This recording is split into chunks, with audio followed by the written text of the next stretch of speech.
Good morning, I'm Sfiso Zulu. Joburg Mayor Dada Morero is confident the DA's motion of no confidence in him is not going to succeed. Morero is due to face his first no confidence vote in council today, less than a year since he was elected to the position.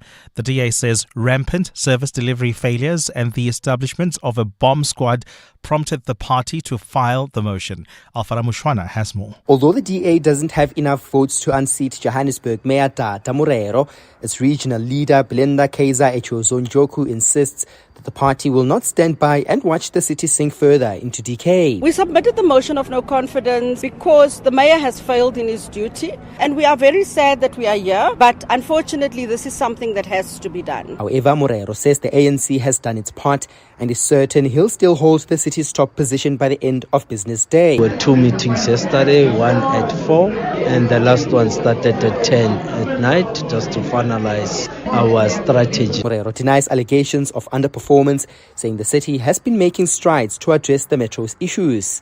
Alfa Ramshwana, Eyewitness News. The bail hearing of a man accused of killing a 14-year-old girl in Roodepoort continues this morning. 39-year-old Nduduzi Mnisi took the stand yesterday where he pleaded not guilty to the charge of premeditated murder, claiming there's footage to prove his innocence. He was arrested last month after Likhona Force's mutilated body was discovered in a veld near her home in Durban Deep. Thandoluhle Ngobo reports. During proceedings yesterday, Nduduzi Mnisi told the court the investigating officer in charge of the matter has a personal vendetta against him.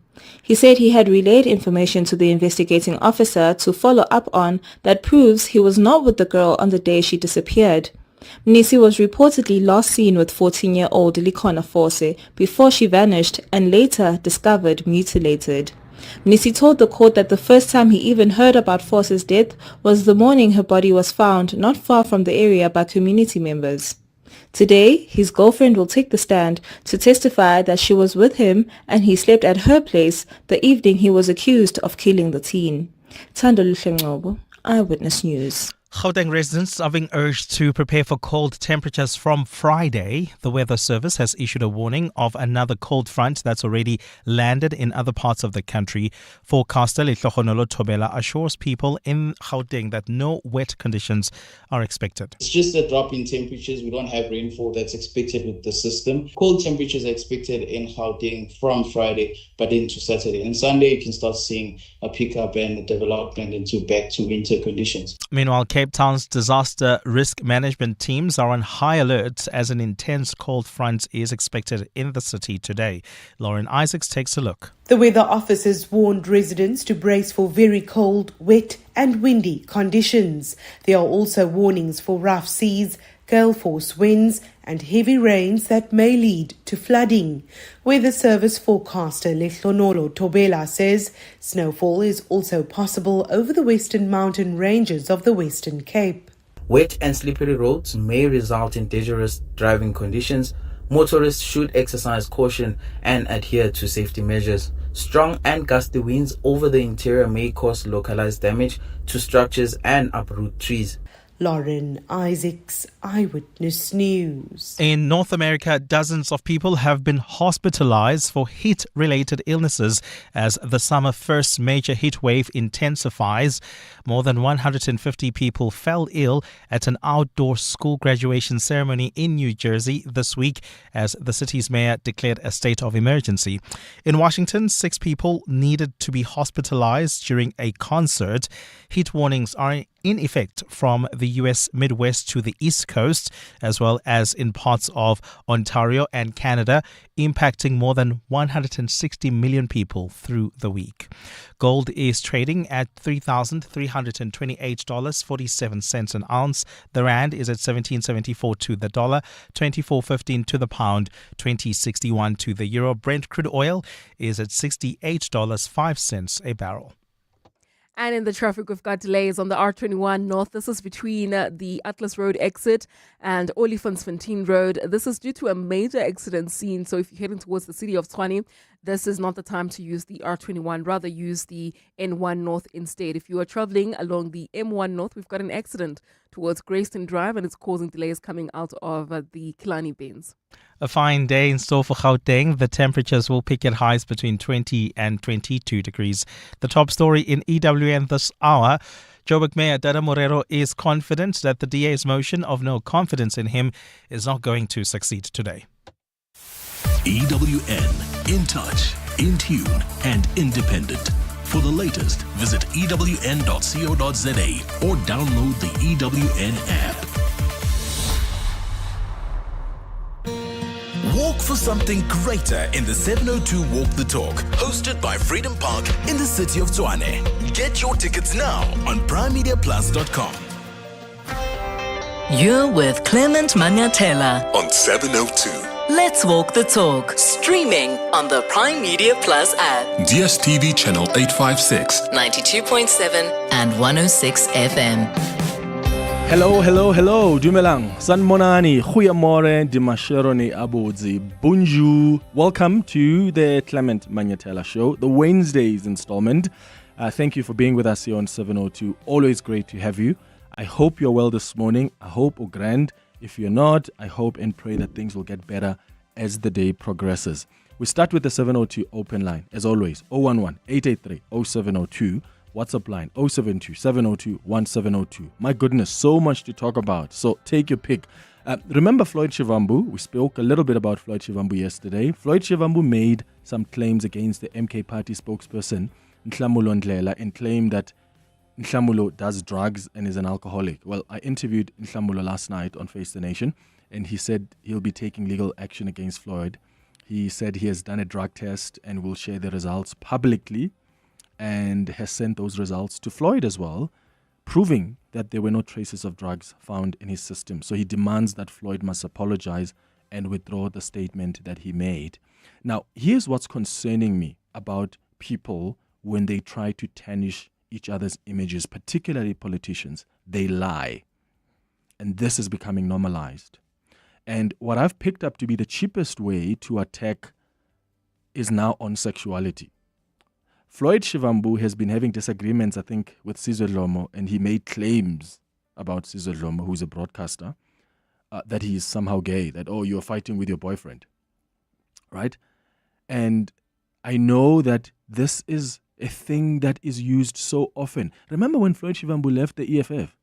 There are some EFF member or someone who claimed to be a member of the EFF went on Twitter, a young boy, went on Twitter and claimed that Floyd Shivambu invited him in his hotel and slept with him several times.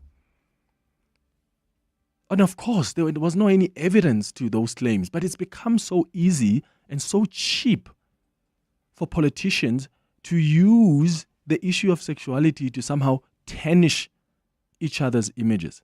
Fikile Mbalula has also been accused. When Fikile Mbalula said something, or was it the ANC Youth League, I think, that said something about some leaders of the ANC in Gauteng. Was it Bulebogang Maile? I don't remember correctly. But someone then made claims that, yeah, the ANC Youth League boys are sleeping with Fikile Mbalula. Oh, it's becoming so exhausting. It's becoming so exhausting. In many of these cases, these are lies, total lies. And also, who cares who sleeps with who, as long as there was consent? But that's how childish and immature some of our politicians are, and it's quite sad. It is quite sad. But also for me, this says something about us as a society. There's a reason why these politicians think you can accuse someone of being in a same-sex relationship and then their support is going to drop. It says something about you and I as members of society, because we are the ones who support these politicians. They know that if I dare accuse the president of sleeping with boys, then we're going to stop supporting him. What does that say about you and I? And I think that is what we need to reflect on as well. Another thing Nhlamulo said was that this was unbelievable for me. And I have to be honest with you. So, there was a belief, and it looks like there's still a belief in the MK party, that Floyd was going to use witchcraft on Duduzile Zuma. Can you believe that? Apparently he took a hat or some belongings of Duduzile and took them to Malawi with him. And some in the MK party believed that he was going to bewitch him. In fact, here he is in his own words. So he's acting like a wounded buffalo, unfortunately. What about the claims of witchcraft? Well, have you asked him about the claims of witchcraft? Well, he doesn't want to come and do an interview with me, so... What is, he fears you? Well, maybe you should ask him that. Clearly he does, but look, I would encourage him, Mr. Shivambu, come and do an interview with Manyathela.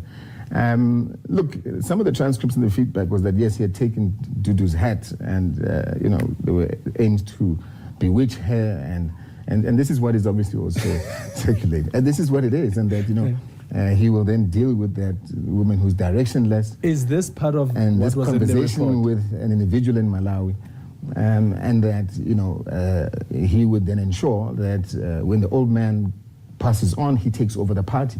So these are some of the conversations that are happening and that are taking place. It's a lot. And that's why you realize that to a great extent we've been quiet in terms of what has transpired. Because sometimes it's important to know when to communicate and when not to. I mean, some of the things you're sharing are quite unbelievable. I mean, how unbelievable is that? Apparently he took a hat, he had to do Zile, took it to Malawi. Sauda, alive with possibilities. Anyway, an update from the US. Remember President Trump announced that ceasefire, which didn't really hold. Listen to how frustrated he was yesterday with both Iran and Israel. Israel, as soon as we made the deal, they came out and they dropped a load of bombs, the likes of which I've never seen before. The biggest load that we've seen. I'm not happy with Israel. When I say, okay, now you have 12 hours, you don't go out in the first hour and just drop everything you have on them. So I'm not happy with them. I'm not happy with Iran either. But I'm really unhappy if Israel's going out this morning because of one rocket that didn't land, that was shot, perhaps by mistake, that didn't land. I'm not happy about that. You know what?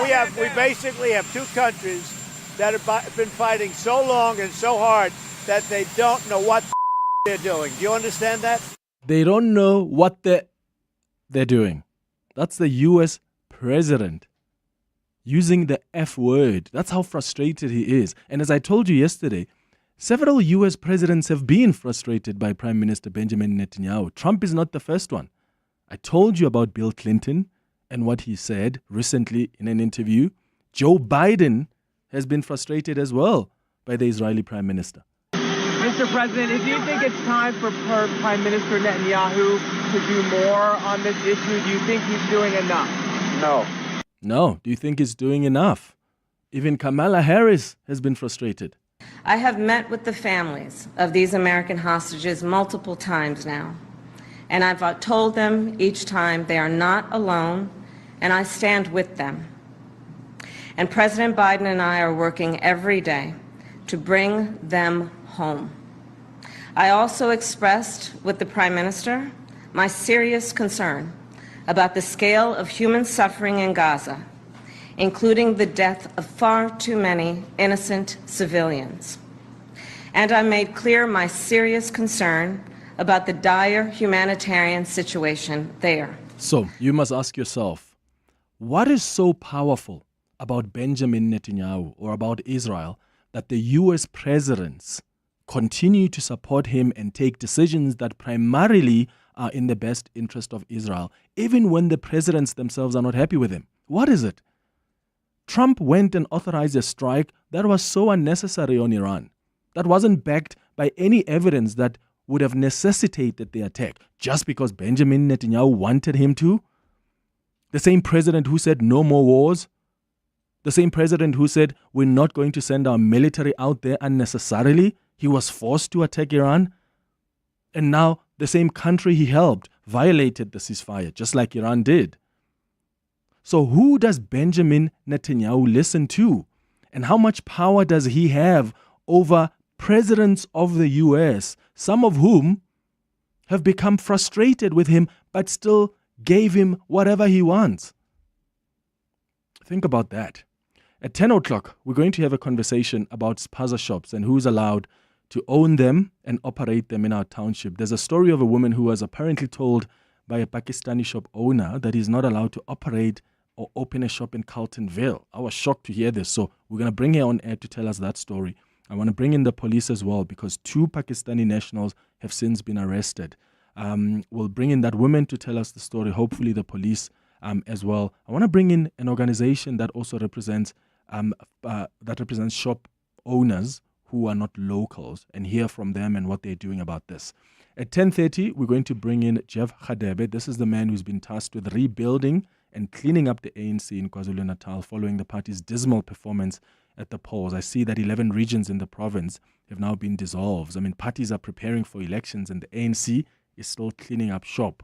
At 11 o'clock, we're going to do our Listener's Choice feature. Today, we're going to be talking about what international law says about countries having nuclear weapons. One of our listeners asked that we bring in an expert who can explain this because, as I've been saying this week, there are double standards on who should have nuclear facilities and who shouldn't. So we're going to clarify that at 11 o'clock. We'll wrap up the show at 11:30 with the sharing space. That's the show coming up over the next 3 hours. Clement Manyathela, streaming on the Prime Media Plus app. DSTV channel 856, 92.7 and 106 FM.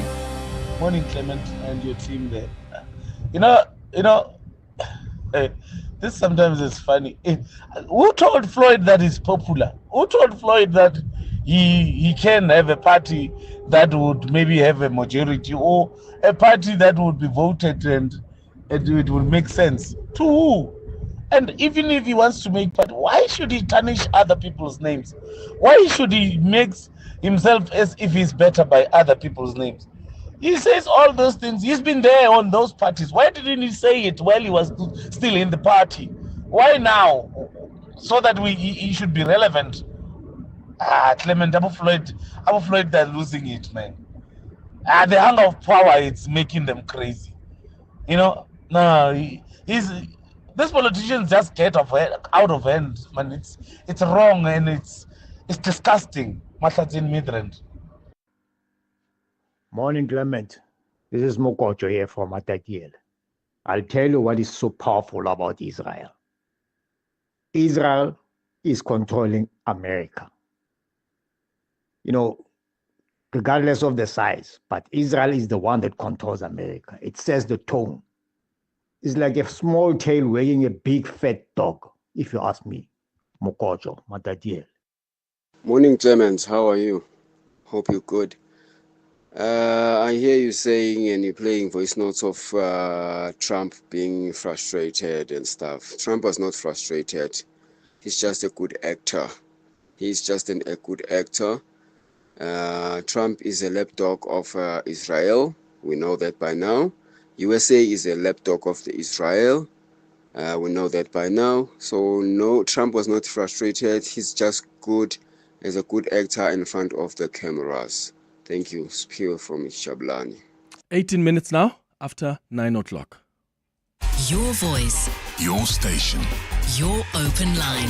Walk the talk with Clement Manyathela on 702. So there's another story I think we should give attention to this morning. I'm interested in your thoughts on it.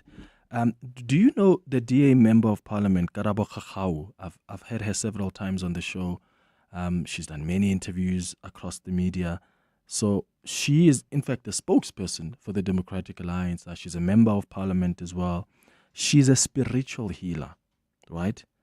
So there's a story that the Sunday World ran that apparently she was subjected to a quasi-disciplinary hearing of sorts where she was reprimanded by the organization's chief whip in Parliament, George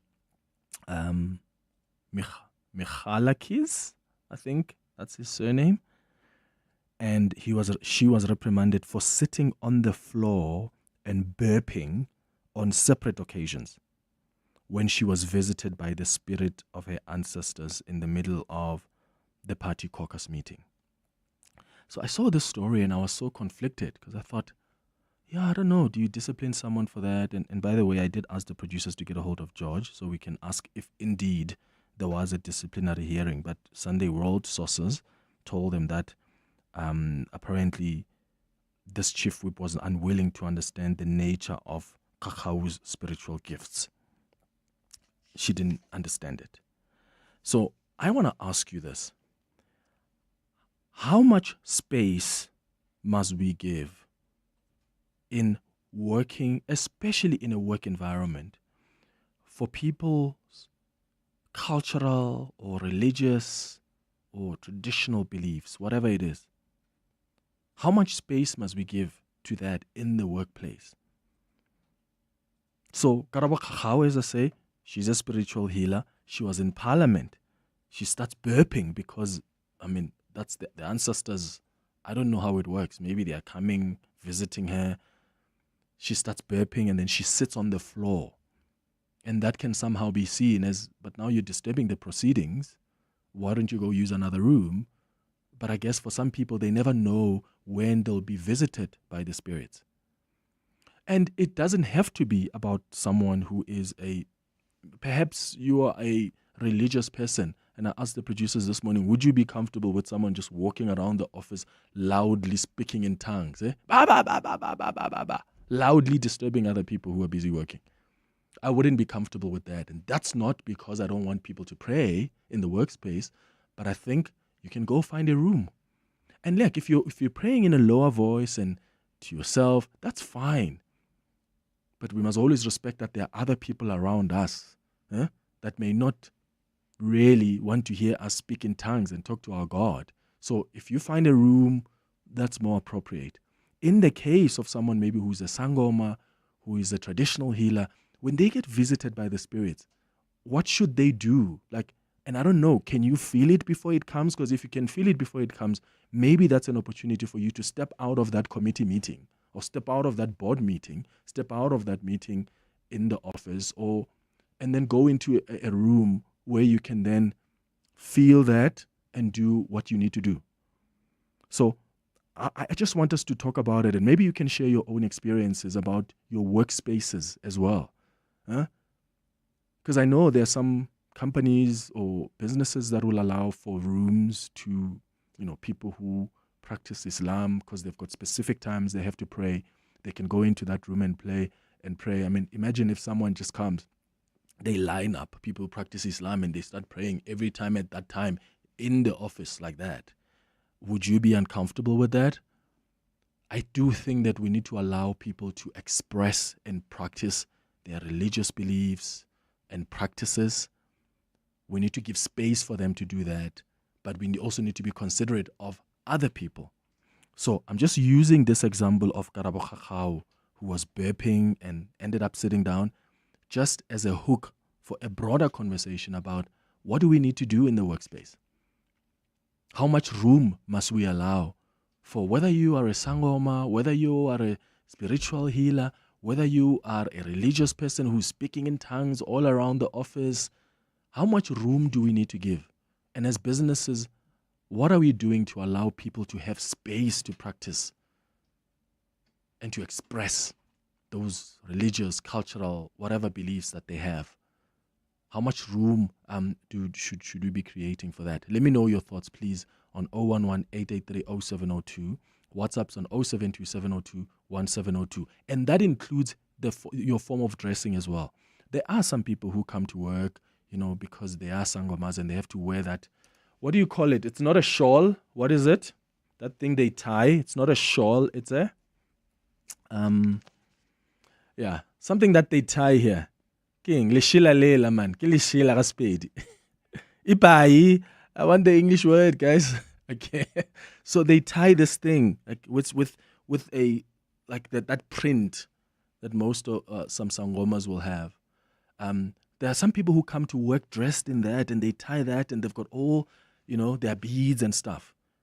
Do we allow that in the workplace? And if we allow that in the workplace, what stops Abel from coming to work in a ZCC outfit? A ZCC suit, that green one or the brown one, and those boots, those nice boots. What stops him from coming dressed like that? Do we then stop him? Let's have a chat about that. I think we can help each other with what kind of environment we can build for our working spaces so that we allow people to practice and express what they believe, but also be considerate for others. 25 after 9.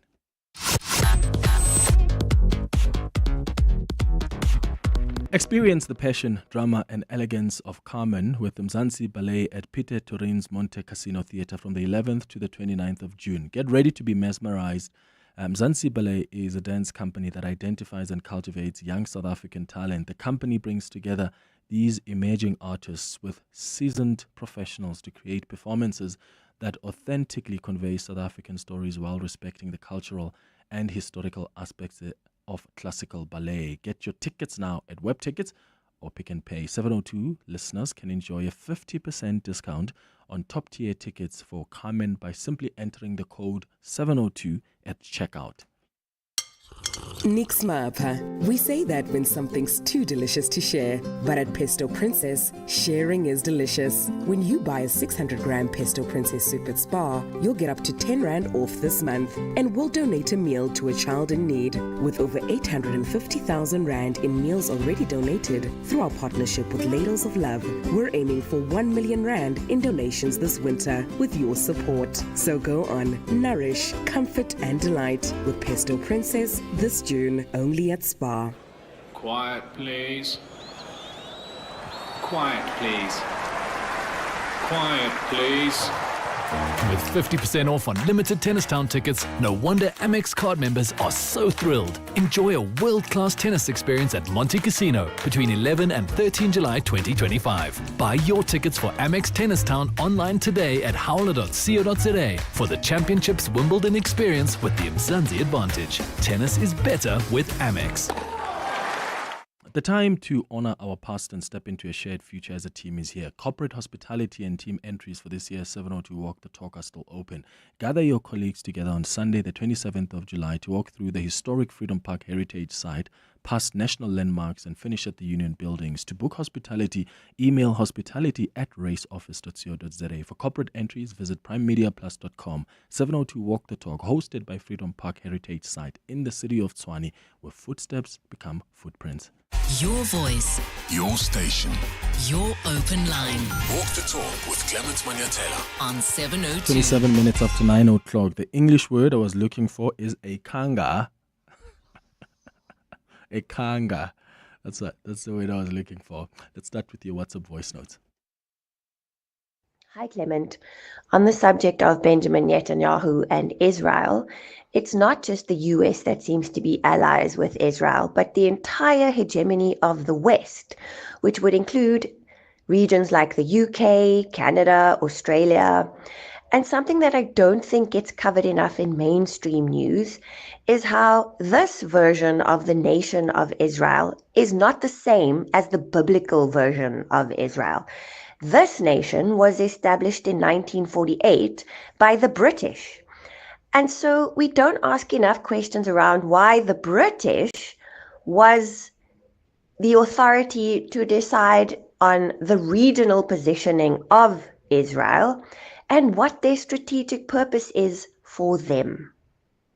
Listen, for me is you're now driven to a point where Christians are also so scared, and I'm a Christian myself, a proud one, by the way, and I've got friends I have a friend of mine who says to me, but why do you criticize Israel? Because the Bible says, those who bless Israel will be blessed. Those who what's the other word? So they said those who bless Israel will be blessed, and then it says those who say something bad about Israel, and I'm paraphrasing there. And he said to me, no, don't do that. I said, I don't believe in that. I don't believe that I must just take a wording of the Bible and apply it even when it is without context. So if Israel, for instance, decides that kill all the black people, or no, kill all the Muslims, or let's kill all the Jewish people, or whatever, let's kill all the children, I mustn't criticize that because, the Bible told me that we mustn't be harsh on Israel. No, that's ridiculous. That is ridiculous. When Benjamin Netanyahu, through his leadership, that country is taking decisions that are devastating other countries, he's got to be called out. And that doesn't question your religion or your relationship with your God. Actually tells us about just the principles you have as a human being and empathy. When I see children dying in Gaza, that affects me.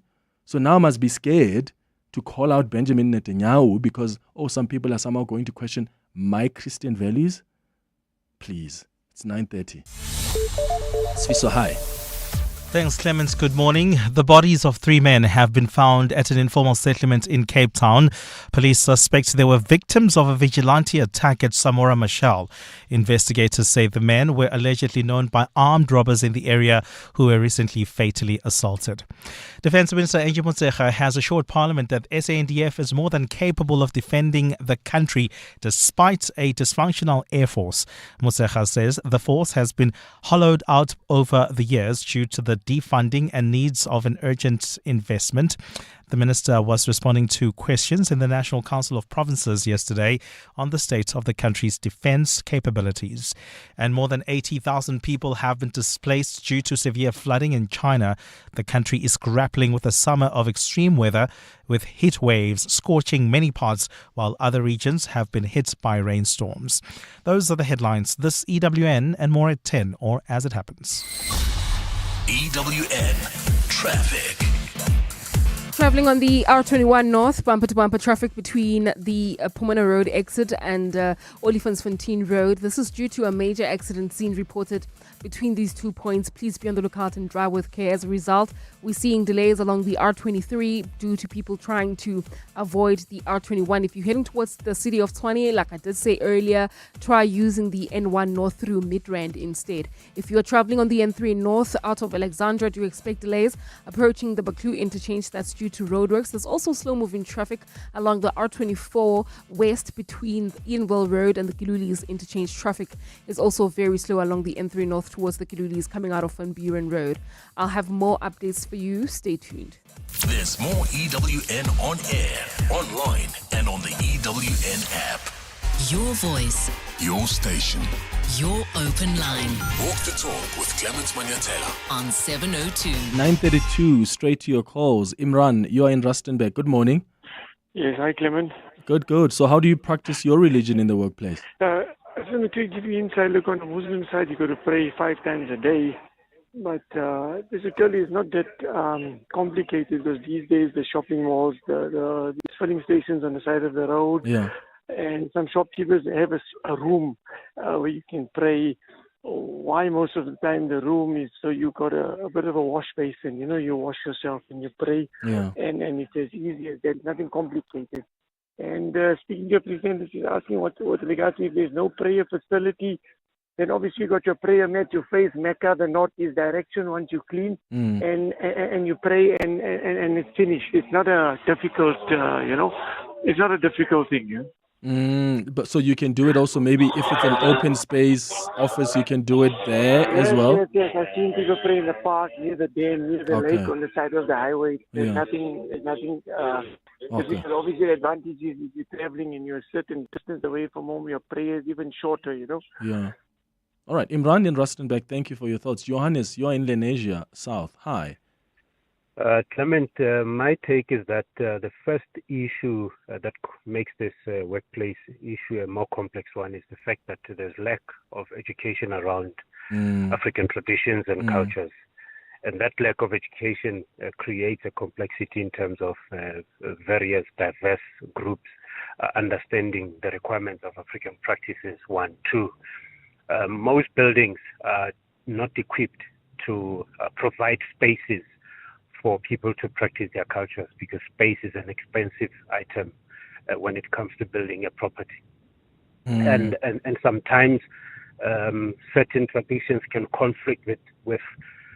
be in conflict with business practices or business requirements. For example, the example that you've made that if she knows, she could have gone into a more convenient space to be able to respond to her ancestors.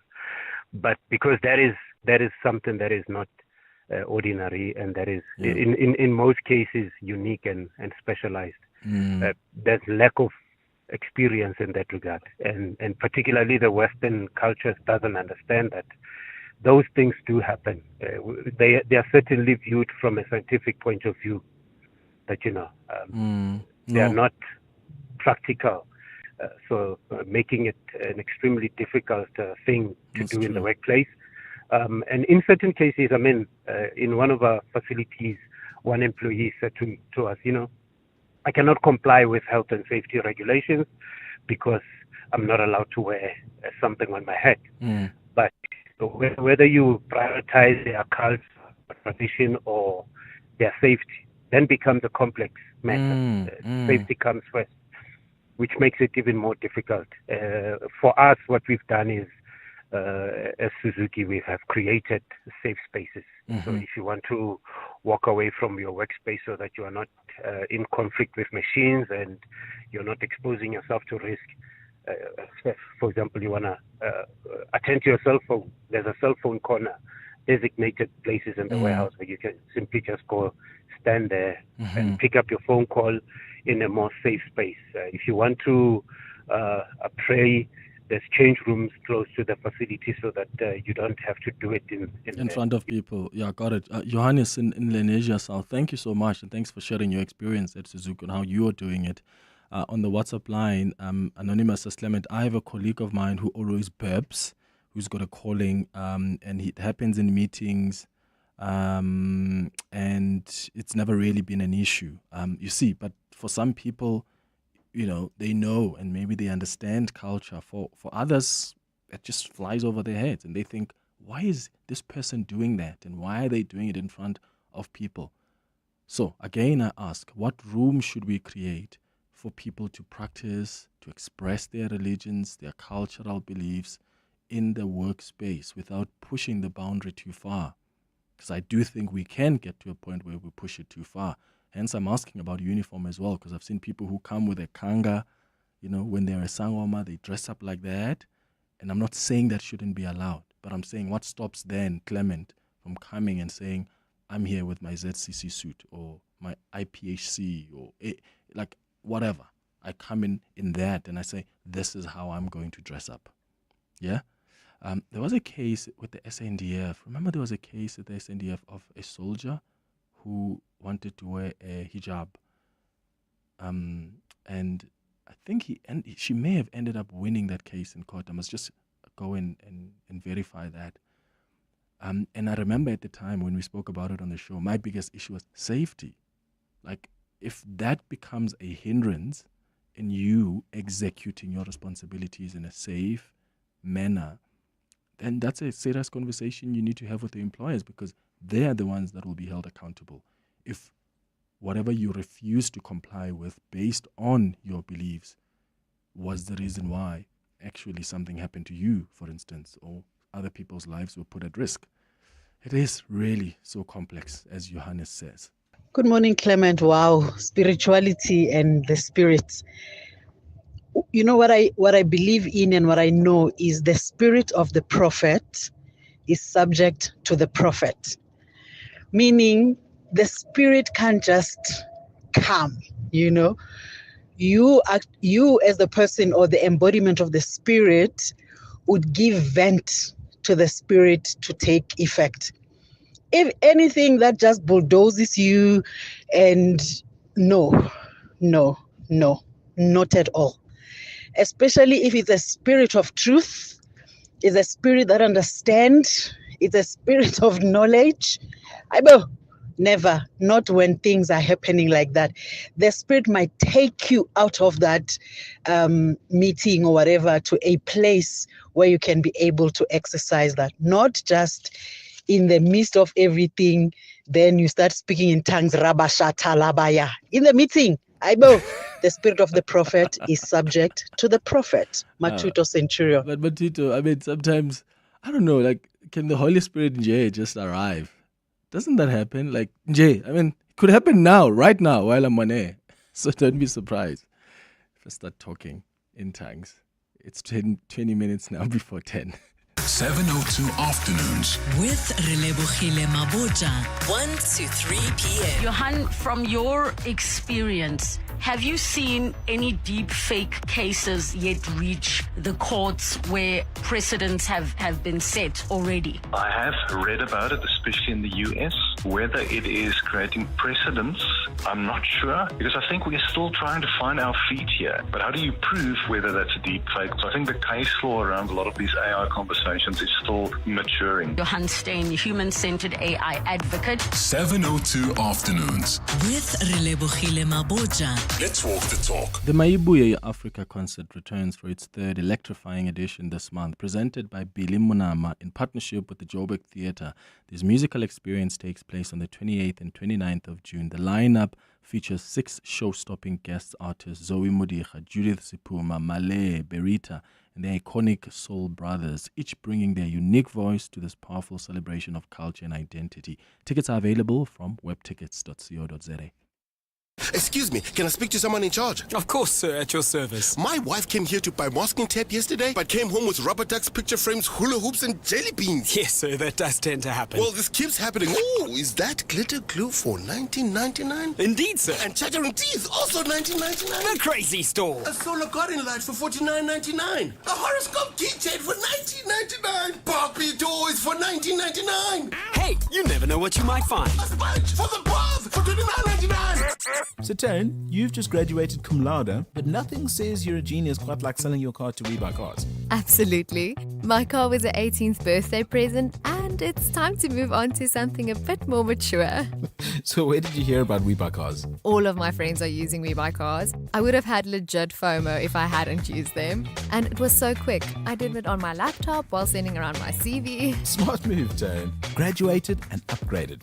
We Buy Cars. Geared for success, geared for you. Your voice. Your station. Your open line. Walk the talk with Clement Manyathela. On 7:02. 19 minutes before 10 o'clock. Good morning, Clement. No, cultures should be practiced at home, not at work. Work is a public space. So you find me don't believe in your things, but you come and do it in our office where we're sitting all together in the office.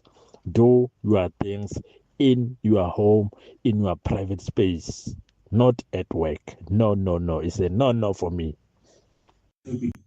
Clement, I think the dress code is important in a workplace, and there are not procedures, there are policies when it comes to the dress code, depending of the kind of an employment that you are in. Just because in your religious belief, you believe that you must walk barefooted, so that means you will just walk on a plant with barefooted. That is dangerous. So I think it all has to do with the policies. And when you sign a contract, you must understand the contract, the kind of employment that you are entering into. Without emotions aside, let's not forget that it's a source of employment, it's a source of income. And when you sign contracts, that means you and someone have to agree on certain conditions that you're gonna follow. Don't come back with just, changing everything because now you have a spiritual gift. I'm not being insensitive anyway, Sviso. Morning, Clement. William here from Brett. Oh, not Clement. I worked in the retail industry for a very long time. Yes, I saw a lot of these things, of the spiritual callings happening there.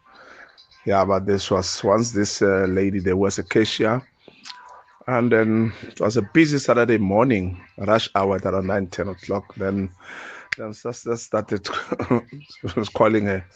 Yeah, she was burping, she was bellowing there and falling on the ground. It was a big scene there in front there. Really, cashiers, the customers were all watching and everybody was watching. So everything was disturbed, man. Look, we do sympathize with these people. I really do, yes. But hey, sometimes it's difficult. We don't know where to draw the line when it comes to that. Thank you. Hi, Clement. So I think there shouldn't be much room for spirituality and the likes in a work environment. We are there to work, because even if you are feeling the Spirit's calling you, and then we are in a meeting together and we need your valuable input, we're in the middle of something very important, then now you've got this spiritual calling in that moment, and now you have to leave and go into the next room. That means then all of our work stops. Is that fair? I don't think so. Vic from Pretoria. Yeah, I hear that. Someone else also says, hi, Clement. I had a student who got a calling when studying hospitality where a uniform had to be worn. I was very impressed with how the institution allowed her to dress traditionally as she was instructed to by her guide or elders. Yeah, and you do have some businesses, employers, institutions who are well informed about these cultural practices, who are well informed about some of the people's religious practices, and they try and create as much space as possible for those people to practice. So sometimes when you are told, okay, wear formal, for instance, and then there are some Muslim men who dress up in who dress up in a particular way, and maybe they may have a suit underneath. And some people could say in the workplace, okay, but also can I come then with my kanga, or can I come then with this as well, because that's part of how I observe my culture. I just think that we need to learn more about how people practice, how people express, whether it's their religious beliefs, whether it's their cultural beliefs, and try and accommodate them, but not in a way that ends up destabilizing the workplace or ends up interfering with other people's work. Everybody needs to be given due consideration, I suppose, is a point that I'm trying to make. I Clement, I personally think that it's a gray area, right? Because how do you regulate such a spiritual moment, right? Because when people are in that state, it's, from what I could gather, they're not even aware that this is what's happening, because this is another state that they're in. They're not fully conscious of what's happening around them, but they're in their own world by themselves. So how do you regulate that? Because, well, they're just not aware that it's actually even happening to them. But insofar as wearing your beads and those clothes that you were talking about, that can be regulated. It can be in the company policy thing. This is what's acceptable in terms of what you need to wear to come to work. But some other things, don't think you can regulate them. Your voice, your station, your open line. Walk the talk with Clement Manyathela on 702. Hi, Clement. These wars, they've got their roots in religion. Most of these wars, especially the ones in the Middle East, and especially the ones that have to do with Israel. So, Americans as Christians, they believe in the Bible, and the Bible, what it says about Israel, that whoever supports Israel, I'll be on their side. So I think there is a scripture like that in the Bible. So I think that's what binds American presidents, because of their religion. The predominant religion being Christianity in the U.S. So I think they feel bound to support Israel no matter what. So that scripture says, I will bless those who bless you, and him who dishonors you I will curse, and in you all the families of the earth shall be blessed.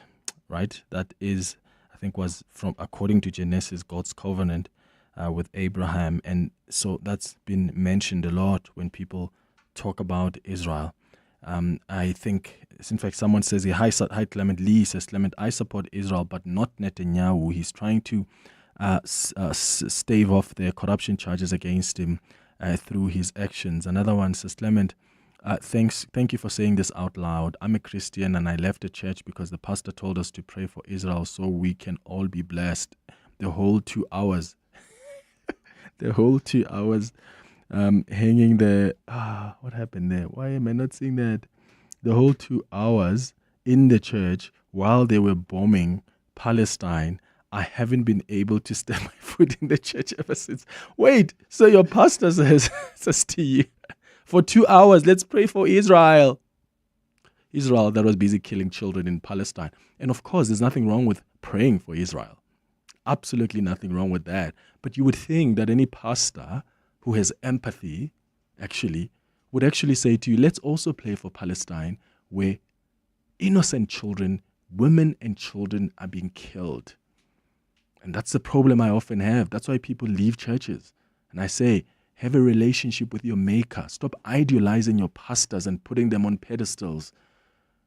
You're sounding like the politicians, people who respect and worship ministers. Oh, minister, yeah, but they don't even look at them in the eyes. I've seen that myself.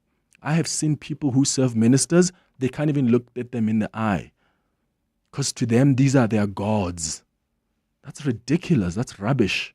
Your pastor is not your God. You have a God, and you need to have the relationship that's most important is between you and your creator, whatever you believe your creator to be.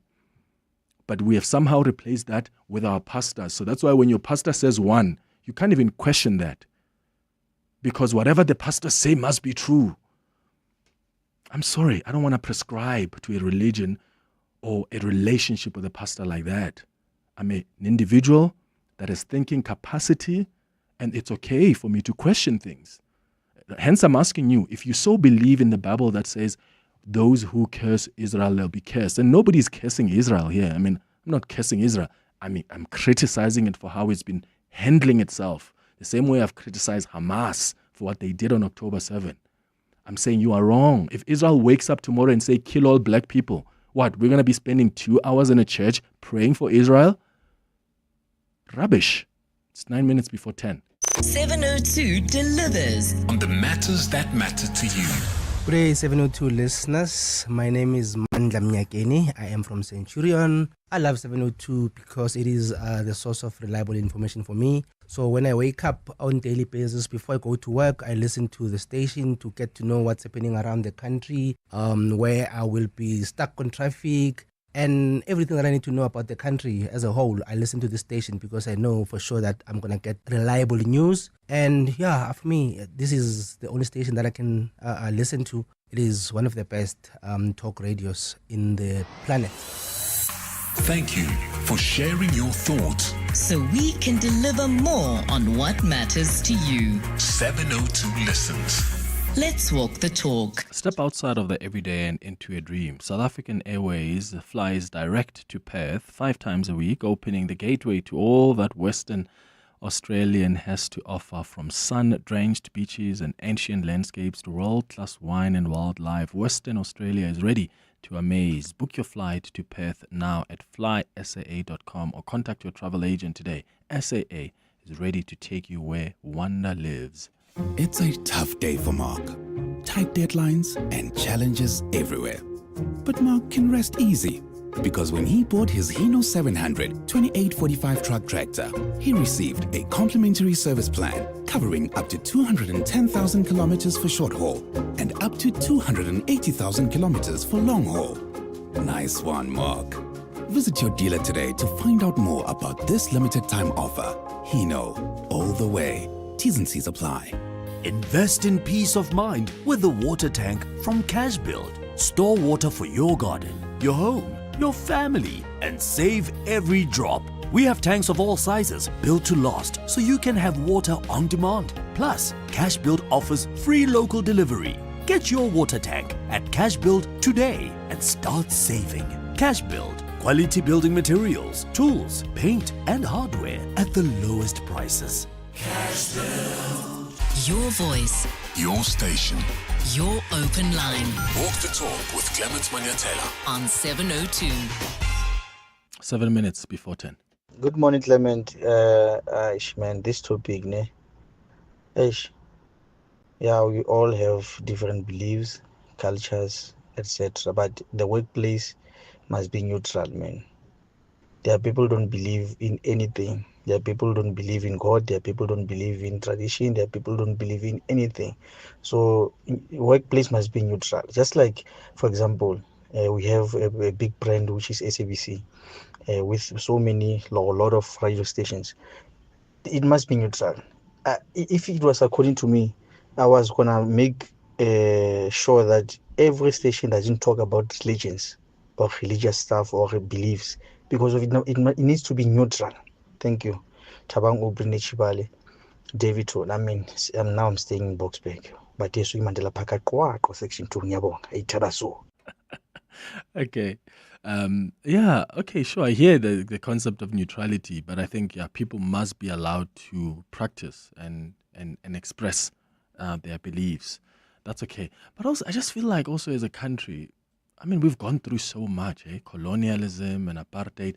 There's so much we've gone through, especially black people, that has stripped us of our identity, stripped us of our beliefs. I mean, there are things that we used to practice as black people that are so demonized to this day.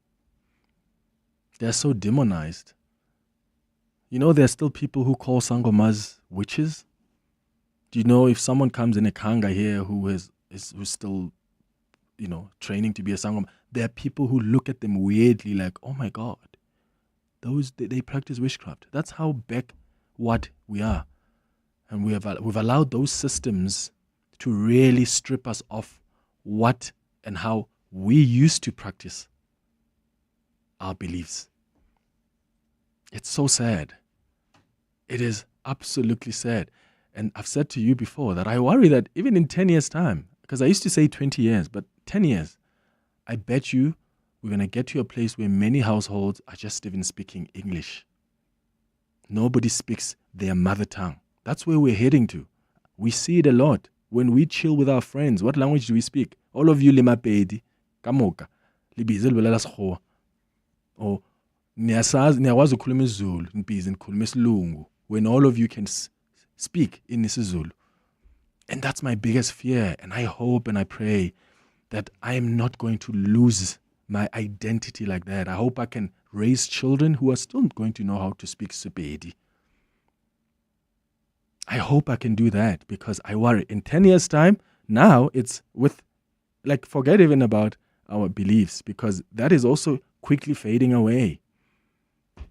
It's quickly fading away. We've taken the Western way of living and made it that's literally our blueprint. How we bury, how we get married. People will tell you, I'm not married, but lobola is paid. Everything is done just because they haven't worn a white dress. No, I'm not worried yet. Oh, it's so sad. It really is so sad. Good morning, Clement. For me, it's education. Sorry, this is with respect to creating a safe space in the work environment for different religions. It's all about education. I mean, in every workspace that I have been in, there is a prayer room where, a safe space has been made for Muslims to practice their religion. And therefore, it shouldn't be any different for somebody that is a sangoma, somebody that has a calling. Just educating your employees and giving people that, making the environment a safe space. That's it for me. Hi, Clem. With regard to this thing of religion, workplace, and all these things, I think as well we need to be honest about these things. That like you find a Christian school, somebody goes to a Christian school and they get in there, understand the rules and regulations, and all of a sudden they want to start practicing their religion in that school, knowing that it's a Christian school and things like that. So, yeah. Yeah, by the way, just a quick update. I see CNN has been reporting now that the strikes by the US on Iran's nuclear facilities did not destroy the core components of the country's nuclear program. And if at all, if anything at best, they've just set it back by a month. And this is according to an early US intelligence assessment that was described by 3 people who were briefed on it. And of course, things could change as the intelligence becomes more available. But that's just precisely the point I was making on Monday. Trump claims we've obliterated nuclear facilities. The Trump's defense minister says, we're still waiting for a damage assessment. And if really they've not destroyed those nuclear facilities, they've not obliterated them, then that midnight hammer operation has failed. Because what has it done? You're setting Iran off by a couple of months. You still haven't destroyed their capability. So that means that operation then would have failed. It's 10 o'clock. Join the South African Guide Dog Association in the Give a Cane campaign running from the 5th of May to the 18th of July. Help us provide 1,000 white canes to visually impaired people by donating just 50 Rand. Your donation goes towards white canes and training, which helps our clients stay in touch with the world around them. Want to do more? Host your own fundraiser, get your book club, social group, school involved, or encourage your community to donate just 50 Rand. Be a part of someone's journey to freedom. Visit www.guidedog.org.za for more information. It's that time of the year, and this winter is gearing up to be colder than ever. Don't stress though. Take a Lot is getting you all cozied up with savings of up to 45% off winter home essentials, from the kitchen to your bedroom and all around home improvements.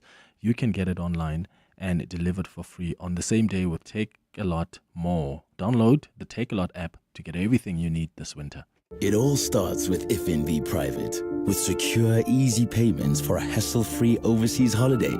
Tap, swipe, or go digital with your FNB Visa cards. Earn rewards when using your FNB credit card or global account debit and virtual card. You can even fund your global account on the FNB app while traveling. Make the most of every moment. Unlock invaluable with FNB Private. Help changes everything. FNB, a division of First Rand Bank Limited, an authorized FSP and credit provider. TCs, earn rules and limits apply. This is EWN. Good morning, I'm Sfiso Zulu. We start with news just in. Action SA has decided to abstain from the vote of no confidence against Johannesburg Mayor Dada Morero. The mayor is facing the motion in council today, just 10 months after taking office. Despite its collaboration with the ANC, Action SA says it is not fully satisfied with Morero's leadership. Speaking to reporters ahead of this morning's council session, Action SA National Chairperson Michael Beaumont says the party has no basis to defend Morero. We have communicated to the ANC that we will not be voting to defend Dada Morero in today's council meeting. We have come to this conclusion because, frankly speaking, service delivery in Johannesburg has collapsed. I don't need to elaborate in great detail on that. The evidence abounds wherever you are in Johannesburg. The traffic lights are not working. The ANC-led coalition holds 142 seats without Action SA, which is still enough to maintain Morero's position in office. Meanwhile, ANC's Gauteng head of sectorial mobilization, Lebogang Maile, says there's no need for a messiah to save Joburg. His view follows DA Federal Council Chairperson Helen Zilla's announcement that she's thrown her name in the hat to become her party's Joburg mayoral candidate. Maile, speaking on Politricking with Sidi Madia, says the problems in Johannesburg require much more than just a big name at the helm. Whether that messiah comes through the ANC or comes through the DA, you are not going to solve the problem, because the problems in Johannesburg are systematic, they are structured, they are historical, then they are entrenched in the system. So you have to have a comprehensive approach. While there are suggestions that the ANC should consider fielding former Mayor Pax Dau, Maile says Joburg's challenges are rooted in its coalition politics. He's called for tighter regulations to manage leadership changes at local government level. The people who are in the management, they know that they won't be held accountable by anyone. And in fact, in the municipal councils, what they do best, which is bad, every 3 months they pass vote of no confidence against each other. The bodies of 3 men have been found at an informal settlement in Cape Town. Police suspect they were victims of a vigilante attack at Samora Machel. Investigators say the men were allegedly known by armed robbers in the area who were recently fatally assaulted.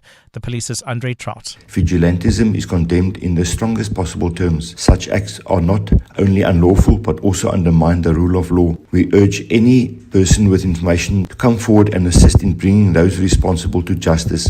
Defence Minister Angie Motshekga has assured Parliament that SANDF is more than capable of defending the country despite a dysfunctional air force. Motshekga says the force has been hollowed out over the years due to defunding and needs an urgent investment. The minister was responding to questions in the National Council of Provinces yesterday on the state of the country's defence capabilities. Babalo Ndenza reports. Minister Angie Motshekga told NCOP delegates that the Defence Force's shortcomings and lack of resources doesn't mean it can't defend South Africa from attack. While admitting that the Air Force is not up to an acceptable standard, she says the Defence Force is still capable. Our current needs as a country, our sea, our skies, and our land, we are confident as the department that we will be able to defend our country.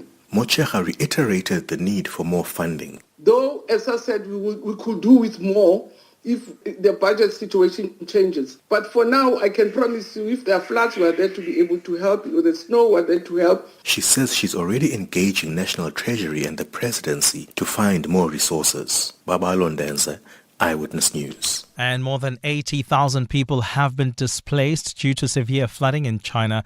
The country is grappling with a summer of extreme weather, with heat waves scorching many parts, while other regions have been hit by rainstorms. Rescue teams have been sent to Guangzhou province, where the flood control emergency response has been raised to its highest level. Gold is trading at $3,328.47 an ounce. The rand is at 17.74 to the dollar, 24.15 to the pound, 20.61 to the euro. Brent crude oil is at $68.05 a barrel. And in the traffic in Linwood, we've got roadworks taking place along the N1 South. In fact, it's on the N1 South approaching Linwood Road. Delays from the Proof Plus interchange. Please be on the lookout there.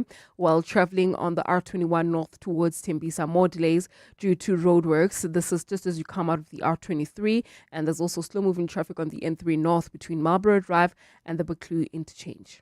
A fine day in store for Gauteng. The temperatures will peak at highs between 20 and 22 degrees. News just in this hour. Action SA has decided to abstain from the vote of no confidence against Johannesburg Mayor Dada Morero. EWN, in touch, in tune, and independent. For the latest, visit ewn.co.za or download the EWN app. Your voice. Your station. 702. We are listening to you. You're with Clement Manyathela on 702. Let's walk the talk. Streaming on the Prime Media Plus app. DSTV channel 856. 92.7 and 106 FM.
8 minutes after 10 o'clock. Sanbonani, Dumelang, welcome to the second hour of the Clement Manyathela Show. Thank you for all of your thoughts on the open line today, your contributions in the previous hour.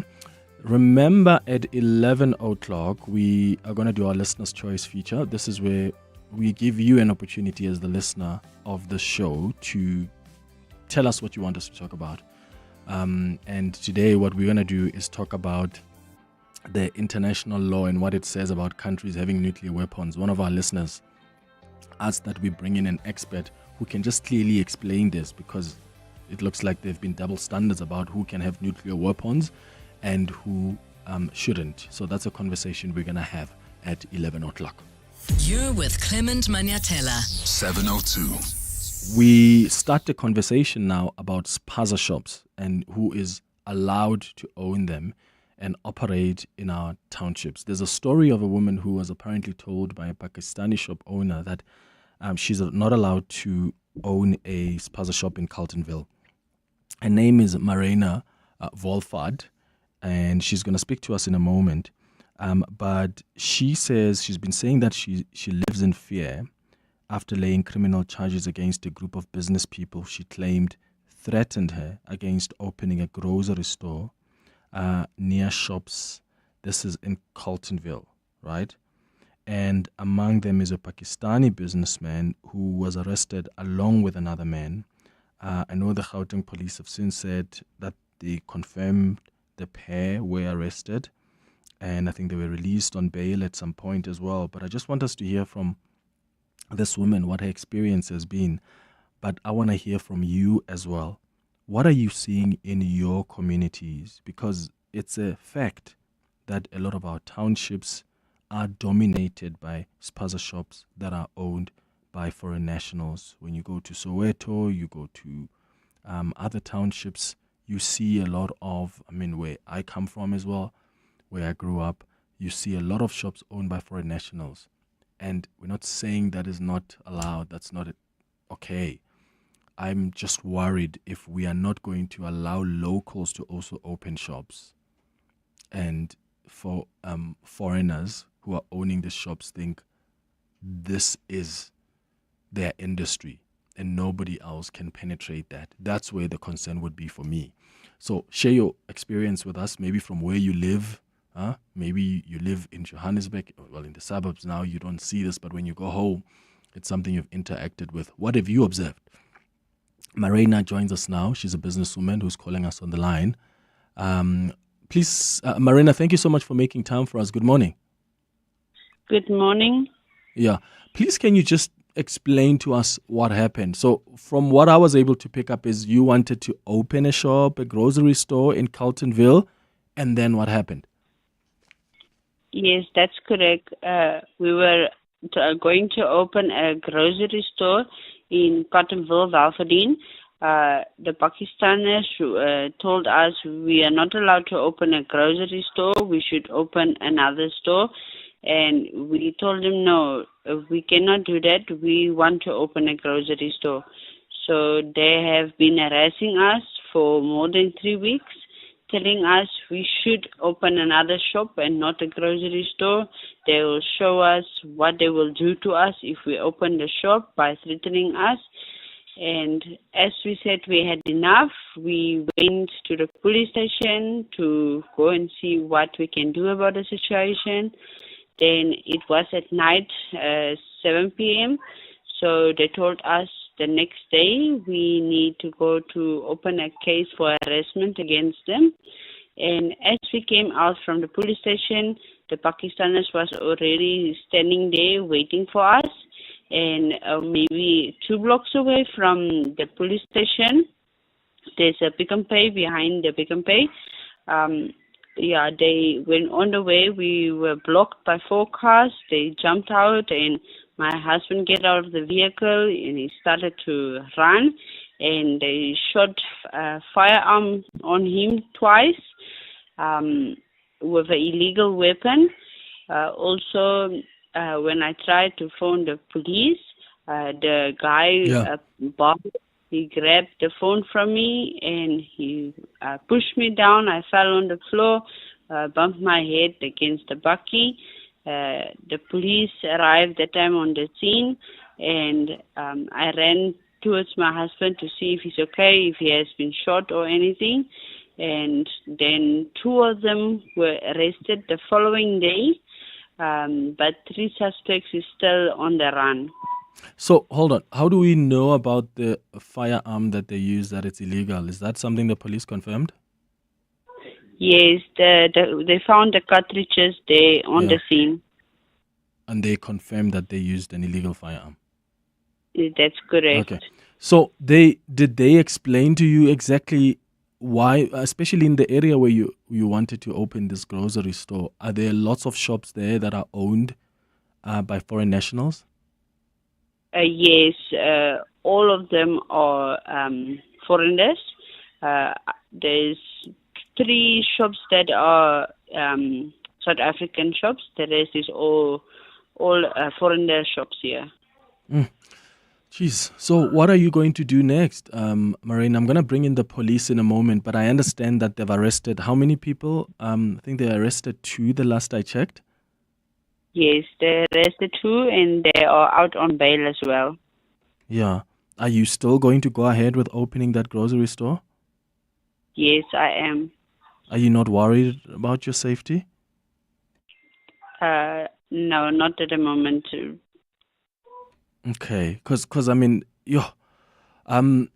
thank you for speaking to us. I can only imagine how concerning it could be, and that's why I'm asking about the safety element of it. If there are people that were even brandishing weapons at you, people that pushed you down, that's quite scary. And that tells you that there's a whole syndicate here that's probably operating, where they're trying to block anybody else who wants to come and open a shop in that area, because they see that as their sort of, this is their region, so to speak. This is their place where they operate, and nobody else is allowed to come operate. And that is quite concerning. And even if this were not foreign nationals who own those shops in Carletonville who are trying to block locals from opening there, I would still be concerned, even if it was locals who are doing that, because who says you've got you've got a claim to this particular land? Who says you've got a claim to the entire area, and that you are the only one that's allowed to operate in that place? Yeah, that just sounds weird. Maryna Wolfaardt is a businesswoman speaking to us about her experience when she was blocked from opening a grocery store in Carletonville. By the way, if you are in and around Carletonville, maybe you can share with us, what does the area look like? Are there lots of shops owned by foreign nationals? Do you get a sense that there's a syndicate, they all work together to block others out? Or is this an exception? This is not what you're seeing. Maybe you can tell us if indeed there are local shops there that are operating. Colonel Dimakatso Nevuhului is with the police, speaks on behalf of the police, joining us on the line. Colonel, how are you? Good morning.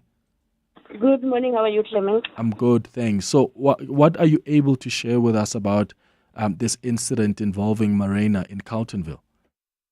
Yeah, what happened is that on the 16th, indeed, the victim came to the police station and reported this matter.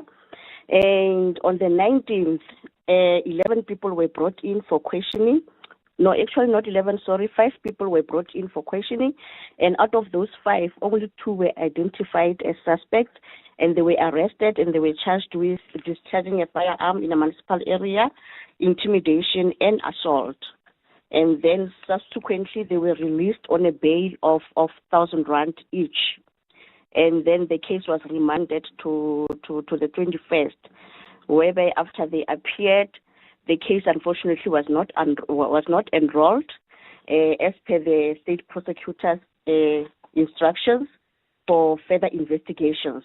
But that does not mean that the case is closed. The case is still under investigation, looking at other things, which include their passports who have been taken also to Home Affairs as they are foreign nationals. Home Affairs will also assist in. Their passport has been taken in to verify their status in the country and whether their passport, and one of them also had a South African ID. Unfortunately, us as the police, we don't have the know-how of identifying those things. That's why most of the time when we operate on operations like this, we rope in Home Affairs. So those documents have been taken into Home Affairs, and we are still awaiting the report from Home Affairs, which will form part of the investigations. Okay, and have you been able to establish, though, if these people in Carletonville didn't want her to open the shop on the basis that only foreigners are allowed to operate in that area? At the moment, she is the only one who has come forth. Nobody else has come forth in regarding those allegations that they are being refused to conduct businesses on that area. But what we can say is that Clement, crime is crime. It doesn't matter whether you are a foreign national or you are a South African. That amounts to intimidation. And we are urging anyone who is currently facing that to report at their nearest police station, because it's intimidation. And also, I must also bring out to our listeners there, Clement, when I encourage them to open cases of intimidation, we must remember that these things, they start as intimidation. As the time goes on, they end up amounting to extortion. People now, they are being requested to pay. We've had cases like that before. Hence, I'm saying, those who are in those businesses and who are being threatened, can they please come forth and report to the police so this thing can be dealt with before it escalates? Yeah. All right. Colonel, thank you for making time for us. It's 19 minutes now after 10 o'clock. After the break, I want to take your calls on 011-883-0702. Share your experiences on WhatsApp as well on 072-702-1702. What are you seeing in Carletonville if you live in and around that area? What are you seeing in whatever area you are in where there are foreign-owned shops? Are you finding that there's a whole syndicate that's blocking others and maybe even locals from opening up their own grocery stores?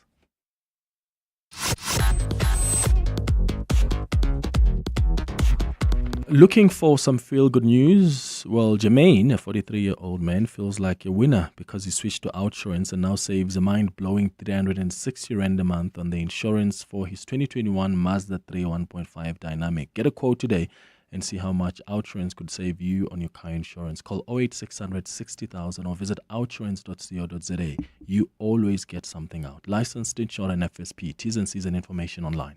Foxfest deals are back. Get a free upgrade to the Polo Vivo Life when you buy a new Polo Vivo and pay 0% deposit. Get more features at no extra cost. Buy it now and only pay 3 months later. Offer valid only through Volkswagen Financial Services. Looking for something sportier? The stylish T-Cross is yours from just 399,900 Rand. These Foxfest deals won't last. Visit your nearest dealer today or visit vw.co.za. It's breakfast time and you've just realized you're out of your pet's favorite food again. You know the drill. Traffic, queues, hauling bulky bags. But not anymore. Pet Shop Science is now on 60/60. Get specialized pet food and premium pet care brands delivered on the same day in precisely scheduled 60-minute time slots. No stress, no rush, just happy tails and full bowls.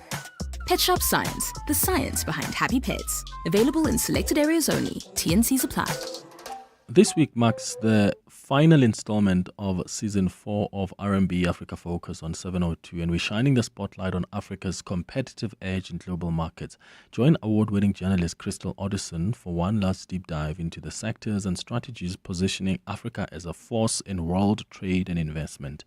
Don't miss R&B Africa Focus this Thursday on 702 Drive with John Pellman. R&B is a proud sponsor of B20 and a leading African corporate and investment bank. You're with Clement Manyathela. 702. Let's walk the talk. All right, it's 22 minutes after 10 o'clock. Let's go to your calls and your WhatsApps as well. Let's start with you, Ditiro, who's calling from Tembisa. Good morning. Hello, Clement. How are you? Sure, man. Go ahead. I'm good, Clement. You know, this is sad. Honestly, this is sad. This is painful to hear a lady, a citizen of this country, trying to open a business in her own country to make a living, and you have foreign people coming with illegal firearms. Like, I don't understand. In which country has ever this happened? None. You come to South Africa, you find such things. And when South Africans try to respond to this in any way, we will be called names, we will be called xenophobic, we will be called all sorts of names. But now we are having people who are threatened. Their lives are threatened just to open a business in your own country. I mean, this is nonsense. Honestly, I'm sorry to say this, but this is totally nonsense. This is unacceptable. In no way, Clement, in no way, you can go anywhere in the world. You'll never find such stories whereby people are intimidated because of someone from wherever they come from, these guys. They come in our country, they do as they please in our own country. And our useless government, useless ANC government is doing nothing about this. Yeah, I mean, how have they even registered? Have they checked? They've only started the process now when children were dying a couple of months ago. Ditiro, I hear and I really understand your frustration. Look, we need to figure out also, I'm hoping that the police at some point will be able to establish if this was only a group of Pakistani shop owners. And I say Pakistani because that's the reference that this woman had given from her experience. If there are foreign nationals who own spaza shops who are blocking people from opening, including locals, that is totally rubbish. But I'm saying, let's not also just confine it within foreign nationals versus locals. Even if there are locals who are stopping other locals from opening shops in their townships, in the areas, that's also unacceptable. It is unacceptable. And I'm getting some people on Twitter, Liema tweeted that South African A South African man closed his spaza shop today after threats on his life. This is what happens when South Africans open spaza shops in our communities. I can't believe this is actually quite... I mean, it's from the experiences I'm seeing here on Twitter. People are even showing shops. They've taken pictures of shops that are closed. Someone posted as well. His name is... Okay, let me not say his name because he says he received death threats. But this person posted saying... it is with sadness to announce that our fast food restaurant and spaza shop will be closing after a few months of operation. We were instructed to shut it down and move it somewhere else. We've been advised not to pursue the matter any further, and we've decided to listen because human life is more important than anything. How crazy is that? That they are now even going to threaten your own life, that don't talk about it. This is crazy. Moeletsi, you calling from Benoni. Hi. Hi, morning. How are you? Sure. Go ahead. Sure. I do not understand what that policewoman is saying to you. I'm telling you. You know what's happening? The question of verifying those identity documents or passports has nothing to do with the charge. They should have been locked up. And it's easy to verify those. Sir, you know, even if you do these things like Mopay, a person is never released so that they can go and verify. A person remains in custody. That woman has a genuine case. She is reported. She's been pushed. They were wielding weapons. And had it been, I'm telling you, if there are foreigners who are involved in these things, our police become lenient. Why do we have to release these people? Had it been Mutuamo, they would be talking about gender-based violence and everything. I don't understand what she's saying. All right, Moeletsi in Benoni, got you. Kevin in Palm Ridge, hi.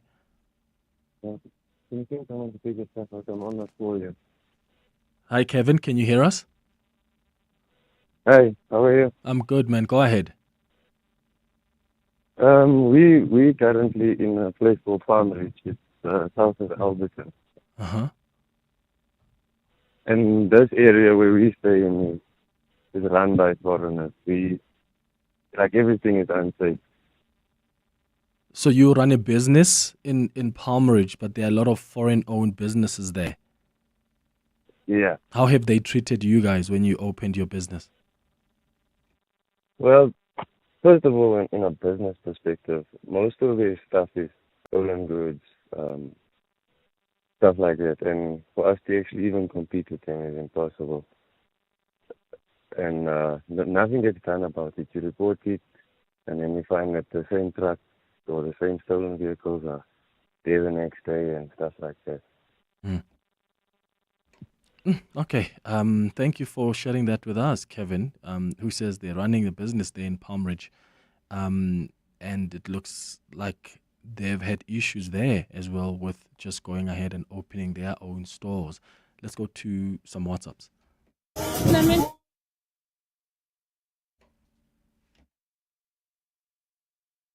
Clement and the team, but it can't be intimidation. That case must be attempted murder. The firearm was shot. They were shot at. It must be attempted murder, Clement, not intimidation. I don't understand how they got to intimidation when the firearm was discharged. Good morning, Clement. Hope you're well. Mr. Clement, after hearing the story of the lady that has been prevented from opening a grocery store, Mr. Clement, I'm listening to what the police have done. These people are out on bail. The case has not been enrolled. Do you see, though, how the system is failing our people, though? Do you see? Like, who else is going to come out and say, hey, this also happened to me, when there's no resolution on the people who came out and voiced out what is going on? This is so unfair. That's why people resort to defending themselves and fighting fire with fire. Hector in Madrid. Velapi, you are calling us from Tembisa. Good morning. Good morning, Clement. Sure. Clement, you know, the focus is more on spaza shops owned by foreign nationals. And the reality is that is not the only type of business that are owned by foreign nationals. If you come into the townships, you will see the guys who are wealthy, owned by foreign nationals. If you come into the townships, you see all gas cylinders on the roads and everywhere, owned by foreign nationals. If you start, and locals start opening that business, they are harassed. The problem is, as South Africans, especially in the townships, they are not united, they are not organized. It's, as you can listen, the foreign nationals already have their own associations, own spaza shops or tech shops. But if you come into the townships, there are no locals that are organized, that are associations, which is why you see what is happening. These guys will always have an upper hand on all businesses that are in the townships. And if you look at, if it was a group of South Africans that were attacking those guys, I doubt if they would have a base. So South Africa belongs to all who live in it. Is that what is being said here? Well, Velapi in Tembisa, thank you for calling. I have to be honest, I didn't know that this is how widespread this could be. I mean, on the WhatsApp line, on Twitter as well, people are even sending pictures of shops that have closed down. My worry is whether this is done by the foreign nationals who own shops and they want to maintain, right, the majority and influence in those areas, or it's the locals. That's completely unacceptable. And of course, I understand more so if you're a foreign national and you've got shops in the area. And because there is an organization, by the way, that represents, I think, particularly the Pakistani shop owners. They've called in on the show before when we've had conversations. So I was hoping that the producers will find them, because I asked them to go and find them, because I wanted to know if they are aware of this and what are they doing about it. That is completely unacceptable. It's 10:31. Let's get the latest in Eyewitness News headlines. Fiso, hello. Thanks, Clement. Good morning. Action SA has decided to abstain from the vote of no confidence against Johannesburg Mayor Dada Morero. The mayor is facing the motion in council today, just 10 months after taking office. Despite its collaboration with the ANC, Action SA says it is not fully satisfied with Morero's leadership. Some residents in the flood-ravaged OR Tambo district in the Eastern Cape fear that bodies could still be trapped under rubble. Search efforts are ongoing 3 weeks after deadly floods swept through parts of Mthatha, leaving at least 100 people dead in the province. And thousands of people in Kenya are protesting to mark a year since protesters stormed parliament in the peak of anti-government unrest. At least 60 people were killed last year by security forces in weeks of protests over tax rises and the dire economic situation. Those are the headlines. This EWN and more at 11 or as it happens. EWN Traffic. Well, traveling in Benoni, we've got delays along the N12 East. This is following the protest activities earlier on this morning. As a result, we do have delays between Patfontein Road and Kingsway Road. Please try to avoid that route. If you're traveling along the R21 North, we still have got queuing traffic between the R23 and the Olifantsfontein off-ramp in the Tembisa area. This is due to roadworks taking place along this route. There's also some issues reported in the city of Tshwane along the N1 North. In fact, it's an accident right after the Flying Saucer interchange. It's causing delays on the southerly direction of this highway. We've got roadworks taking place towards Linwood Road. Delays from the Proof Plus interchange. Traveling towards Midrand, some issues along the N1 South between Samrand Avenue and Olifantsfontein Road. There's also a backup on the N3 North between Marlborough Drive and the Baklui interchange. If you do see anything else on the roads, we are in X at EWN Traffic. There's more EWN on air, online, and on the EWN app. Need the right tools to run your small business? Well, with Nedbank, you get the latest Visa, MasterCard, and Amex accepting card payment device delivered to you within 48 hours. Enjoy getting your payment straight into your Nedbank account on the same day. Plus, you could get 100% back on the purchase price of the device. Apply on the Nedbank Money app today. Join the bank that's best for your small business. Nedbank, licensed financial services and registered credit provider. T's and C's apply. We are woven into the same soil that shapes South Africa. Its dreams, its energy, its promise. These guide us. Together, we've built progress hand in hand, from the mines to bustling main streets, from one generation to the next. With communities, government, and partners, every initiative from healthcare to education, youth empowerment to entrepreneurship lights the way forward. Because we don't just mine minerals, we mine possibility and progress with purpose. Together, we're shaping what's next, mining potential, building beyond. Anglo-American. Hi there, I am Amahle, a stem cell donor. What started out as curiosity turned into an opportunity for me to save a life. Naturally, I was taken aback when I was found to be a match for a patient in need. In South Africa, over 4,000 people die of blood cancer each year. I donated stem cells and I was able to give someone else a second chance at life. Register to become a stem cell donor at kmsafrica.org so you too can be a lifesaver. This isn't just a walk, it's a journey through memory, through meaning. The 702 Walk the Talk hosted by Freedom Park in the city of Tshwane returns on Sunday the 27th of July. Walk from the hallowed grounds of Freedom Park to the southern lawns of the Union buildings and past some of our capital city's most iconic landmarks. Choose from 8 kilometers, 6.7 kilometers in honor of Mandela Month, or 4 kilometers for something lighter. Entry is 360 Rand for adults and 200 Rand for kids under 12. There's no parking at the start or end, so book your park and ride from Joburg or Pretoria when you enter. Sign up on primemediaplus.com. 702 Walk the Talk, hosted by Freedom Park in the city of Tshwane. Walk with meaning. Walk with us. Your voice. Your questions.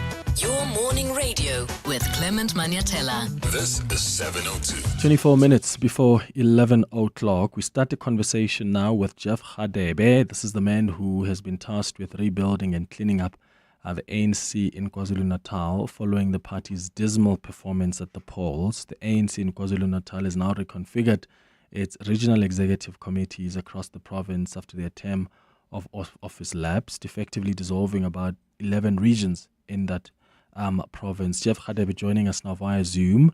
Mr. Hadebe, thank you for your time. Good morning.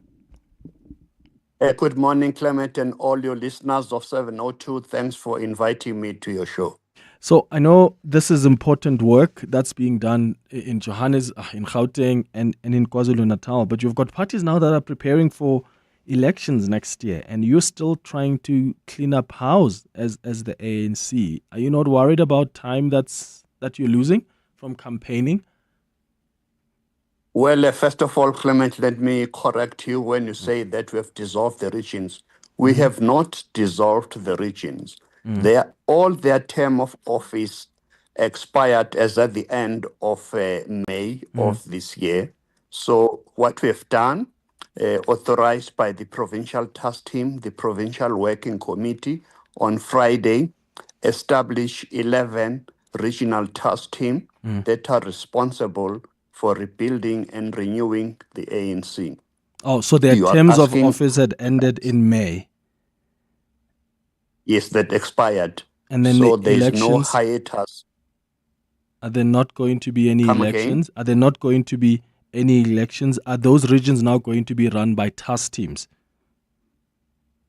Yes, they're going to be run by task team. As you know, in February of this year, the National Executive Committee of the ANC reconfigured KwaZulu-Natal as well as Gauteng. We were appointed by the National Executive Committee. And then we intend, after the expiry of these 11 regional executive committees, we have now established regional task team that are charged with the responsibility of renewing and rebuilding the ANC, the branches and all.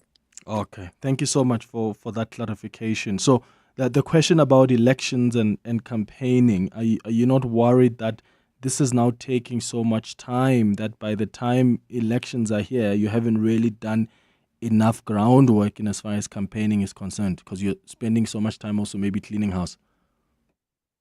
Well, it's never too late to start a good thing. A good thing has been started with the establishment of all this regional task team.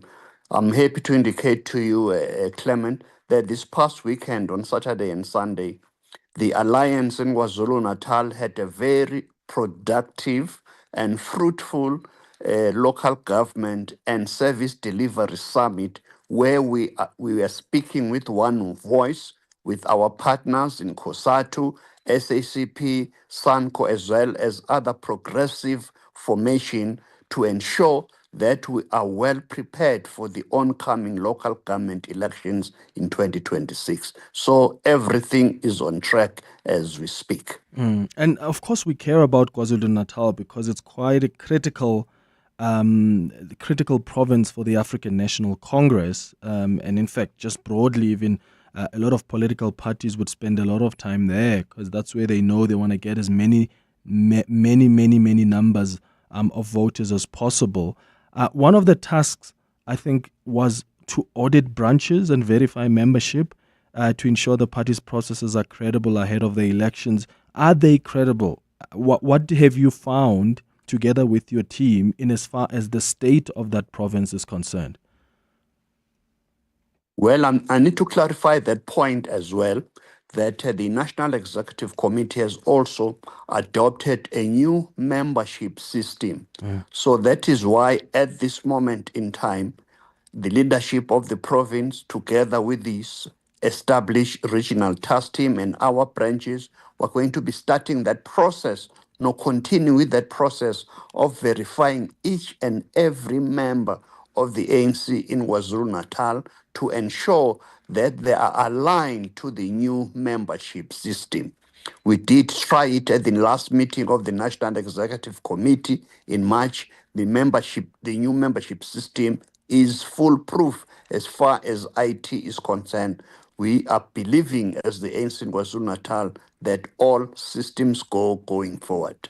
And in as far as the state of, I assume you're speaking to members on the ground. What are you finding? I remember at a policy conference of the ANC a couple of years ago when Gauteng was Secretary General. I remember that in his, was it a political report or organizational report, spoke about the state of an ANC member and, whether ideologically, do they actually understand politics? Do they understand the policies? And there were concerns about that. And that was like years ago.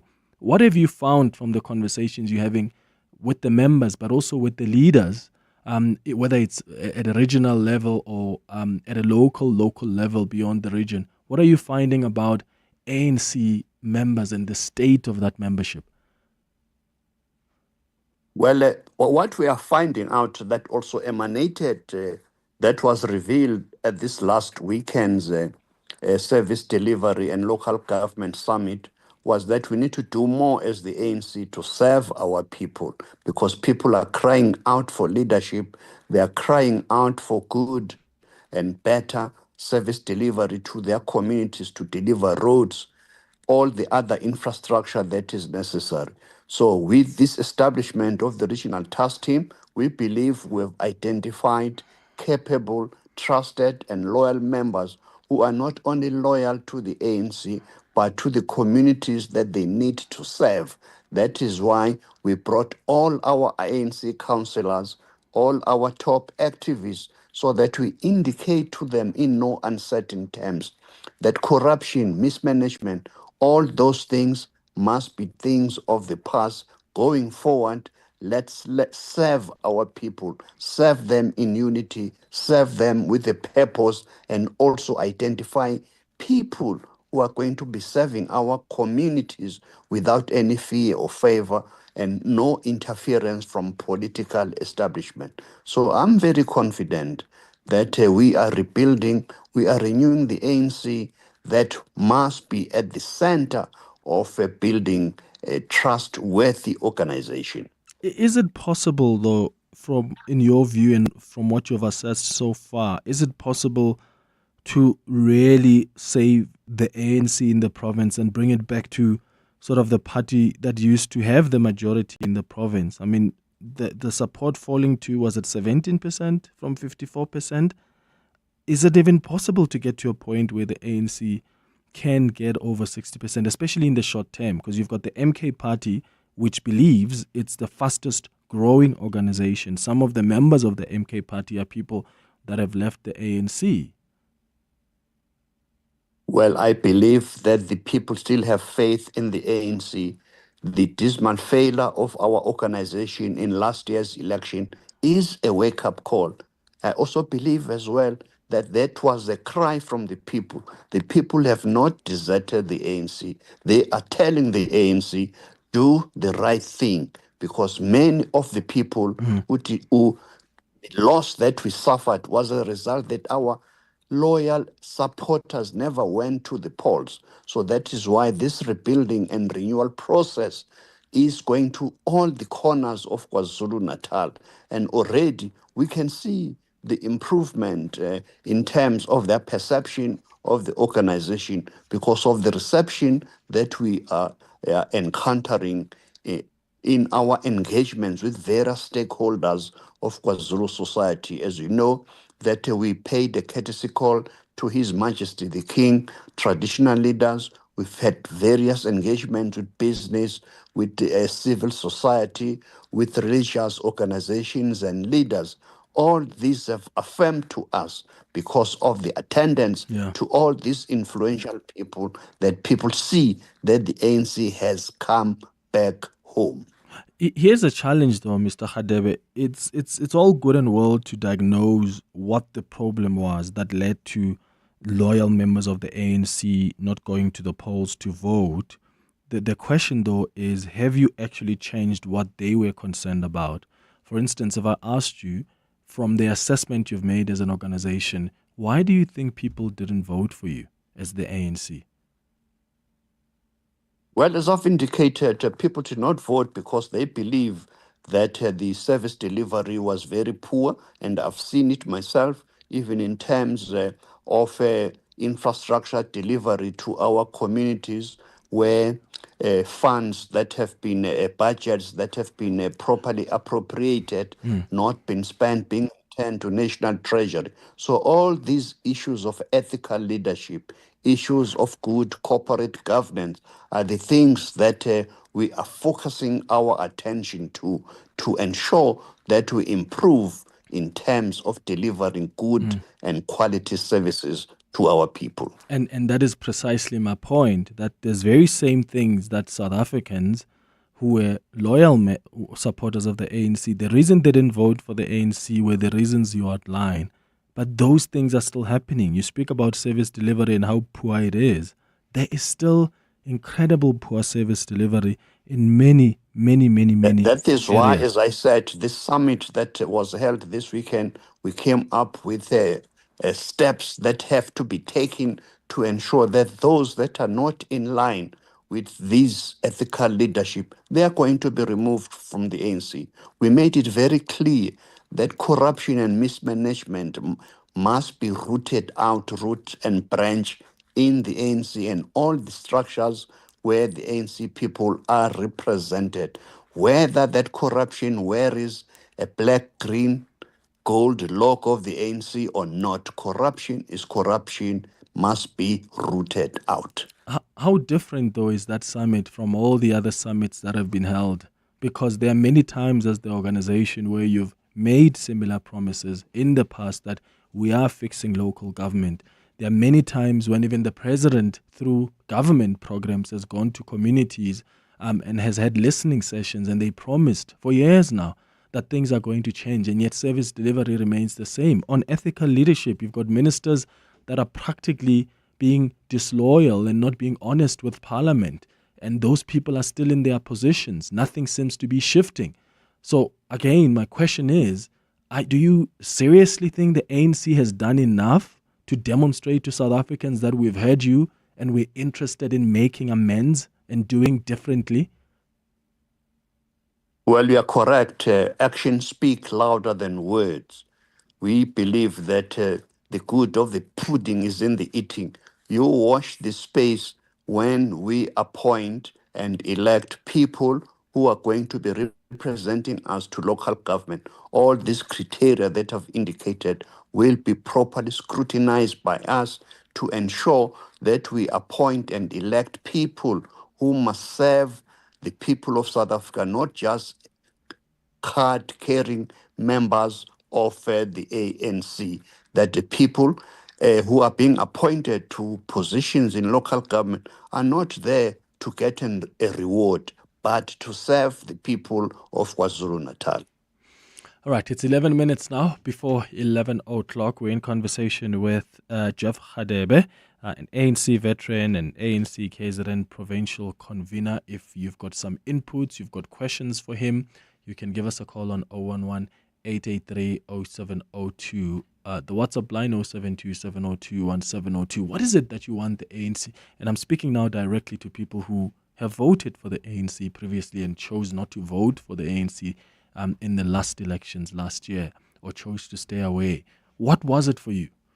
What was it for you? And maybe you're in KwaZulu-Natal yourself or outside of KwaZulu-Natal. What was it for you? And have you started seeing the changes?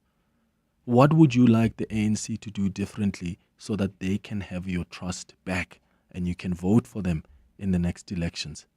Give us a call or send a WhatsApp voice note. Dear Journal, day 3049 of trying to be an adult. I still haven't bought a recycling bin, so there's a mountain of cans in my kitchen that could collapse at any moment. Anyway, what's that saying about your home being a reflection of your mental state? Got evicted from the family home? Get covered at pineapple.co.za. It's like 570 Rand a month, so it's 100% the insurance for you. Underwritten by Old Mutual Alternative Risk Transfer Insurer Limited, a licensed non-life insurer and authorized FSP. Premiums are risk profile dependent. We are woven into the same soil that shapes South Africa. Its dreams, its energy, its promise. These guide us. Together we've built progress, hand in hand, from the mines to bustling main streets, from one generation to the next. With communities, government and partners, every initiative from healthcare to education, youth empowerment to entrepreneurship lights the way forward. Because we don't just mine minerals, we mine possibility and progress with purpose. Together, we're shaping what's next. Mining potential, building beyond. Anglo-American. Invest in peace of mind with the water tank from CashBuild. Store water for your garden, your home, your family, and save every drop. We have tanks of all sizes built to last, so you can have water on demand. Plus, CashBuild offers free local delivery. Get your water tank at CashBuild today and start saving. CashBuild, quality building materials, tools, paint, and hardware at the lowest prices. CashBuild. 702 and the Discount Foundation are shining the spotlight on the health matters you want to know more about. Here's what we explored this month. Well, every time they swipe their benefit cards, they certainly are assisting with all the work that we do. We've just put together a beautiful partnership with Hisense, and they've gifted us a whole lot of washing machines. Oh, fabulous. And we'd like to give 2 of those to your 2 facilities in Cape Town. And on top of that, we'd like to give health and hygiene products. That will come in handy because the youth are staying with us. We've got laundry and so on. So these machines, the laundry leads are spectacular. In Conversation on Afternoon Drive with John Perlman. Brought to you by the Discount Foundation, caring for the community on 702. You're with Clement Manyathela. 702. 7 minutes before 11 o'clock. Let's start with your WhatsApp. Good morning, Clement. Interesting listening to what Mr. Radebe has to say. But I don't think we're going to see any change. You know that the saying that talk is cheap. You have to see it in actions. And now that they've realized what the complaint is from the people, we're not seeing any changes at all. Instead, we still read about money being plundered, money being misdirected and misused, and their deployees behaving as if they are still in power. Robert. Thank you, Robert, for your WhatsApp. I'll get Mr. Radebe to respond to that in a moment. Sandy, so you are calling us from Parktown. Good morning. Clement, how are you, sir? Sharp, man. Go ahead. Awesome. Yeah, my feeling is that the actual job of politicians in general is to be able to lead the country, and leading the country means taking care of the basic things, you understand? Control the economy, make sure employment is not even a question, especially with the ANC having been in power having been in power for so long, you understand? But they are failing even on the most mundane things. And I actually felt this morning that the only highlight, of politicians that we perhaps know them in their entire career to have done is to go and speak in parliament, is to go and conduct interviews like the one you're conducting right now. There's nothing else practical that we know that has been done, that is tangible, that politicians have done. I mean, I was actually thinking even Gauteng, which is the only mode of transport of its kind in the country, came to be because of the legacy of the 2010 World Cup. I felt even if there wasn't a 2010 World Cup, we perhaps wouldn't even have a Gautrain. So in my sense right now, I feel the ANC doesn't deserve any opportunity, any chance whatsoever. They just need to be voted out. And I actually feel so embarrassed how people have even given them, the little votes that they got the last time in the last national elections. The ANC doesn't deserve any vote from anyone who's conscious of what a leading party should do. To take care of at least the basics, just the roads, the water, and all the basic things. But the ANC can't just do even the basics of the basics. They're just failing altogether. Sandiso in Parktown, thank you so much for your call. Mr. Khadebe, you can respond. Maybe what you could do is also share with us what have been the lessons? Are there positive things that you can maybe tell the listeners that, look at what we're doing here, that shows you that we've heard you, we've listened to you. And I'm not just talking about the summits and the talks, like tangible stuff that listeners can say, so they've heard us, then they deserve to actually be given another opportunity. Thanks to the two listeners who have asked question, Robert. It is true that politicians like to talk, but I want to assure Mr. Robert that talk is not always cheap. Actions speak louder than words. It is true that there is corruption in South African society, but to universally indicate that it's just the ANC that is corrupt throughout, it is not correct. There is change that is taking place in South Africa. We can see the improvement that are happening in our society. And Sandiso says that we are failing as the ANC. I do not share that sentiment. If you look at what South Africa was before 1994, it is the ANC government that has brought fundamental changes. Let's start with the constitution. Under the system of apartheid, we were ruled by an autocratic racist regime that was plundering the resources of our country. Now we've got a rule of law that is based on the constitution. It is not true that it's just few infrastructure projects that the ANC government has done, like the Gautrain. There are many. The highways that you see today that are more than 20 kilometers throughout the length and breadth of South Africa. The dams that have been done has been done by the ANC. Education, we have put education as the number one priority in our country, ensuring that even people in the rural areas are able to get access to education. There are massive progress that has been attained in the past 30 years. I don't have enough time to explain many of the achievements that have been made. But yes, corruption is there. That is why we are very firm as the ANC that those that are found with their hands on the till must meet the might of the law. As we have seen, even many top people have been charged in our courts of law for corruption. It doesn't mean that a person who wears black, green, and gold ANC colors is immune from corruption. That is why we are saying that those who are corrupt, whether they're ANC or not, must be chucked out in all responsibilities. All right. Jeff Khadebe, ANC veteran and ANC KZN provincial convener, I really appreciate your time this morning. It's a minute before 11. Kickstart your small business with a starter bundle from Nedbank. Enjoy free transactions for 6 months, including free cash deposits and withdrawals and a free debit card with easy digital access and a dedicated banker to guide you along every step of the way. Open a Nedbank starter bundle with SA's best bank for SMEs. Apply on the Money app today. Nedbank. See money differently. Nedbank is a licensed FSP and credit provider. T's and C's apply. Hollywood Bets invites you to discover a world full of secret surprises with Spinazonke Mystery Parcel. You could win a share of 1 million rand in cash and bonus bets. Spin your way into spectacular success when you explore and bet 2 rand or more on selected Spinazonke games. Dive into scintillating suspense every Wednesday between 5:30 p.m. and 8:30 p.m. and Sunday from 8 p.m. to 11 p.m. Unlock your winning streak and bet now. T's and C's apply. Hollywood Sportsbook is a licensed betting operator. Hollywood Bet supports responsible gambling. No persons under the age of 18 years are permitted to gamble. Winners know when to stop. South African Responsible Gambling Foundation toll-free counselling line 0800 006 008 or WhatsApp help to 076 675 0710. Hi, I'm Lewis Hamilton. Victory demands everything, but the journey is never solo.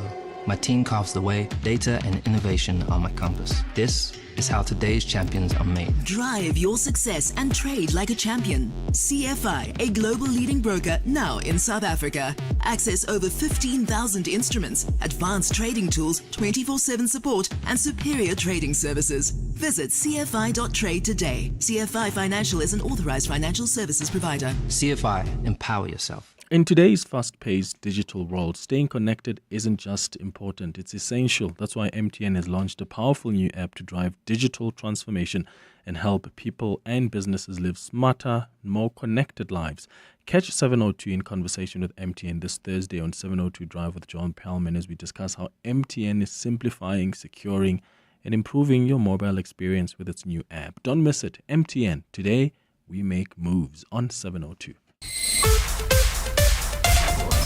This is EWN. Good morning, I'm Sfiso Zulu. Action SA has decided to abstain from the vote of no confidence against Johannesburg Mayor Dada Morero. The mayor is facing the motion in council today, just 10 months after taking office. And despite its collaboration with the ANC in governance, Action SA says it is not fully satisfied with Morero's leadership. Speaking to reporters ahead of this morning's council session, Action SA National Chairperson Michael Beaumont says the party has no basis to defend Morero. We have communicated to the ANC that we will not be voting to defend Dada Morero in today's council meeting. We have come to this conclusion because, frankly speaking, service delivery in Johannesburg has collapsed. I don't need to elaborate in great detail on that. The evidence abounds wherever you are in Johannesburg. The traffic lights are not working. The ANC-led coalition holds 142 seats without Action SA, which is still enough to maintain Morero's position in office. Meanwhile, in Cape Town, Mayor Jordan Hill-Lewis says he's ready to stand for a second term in the metro.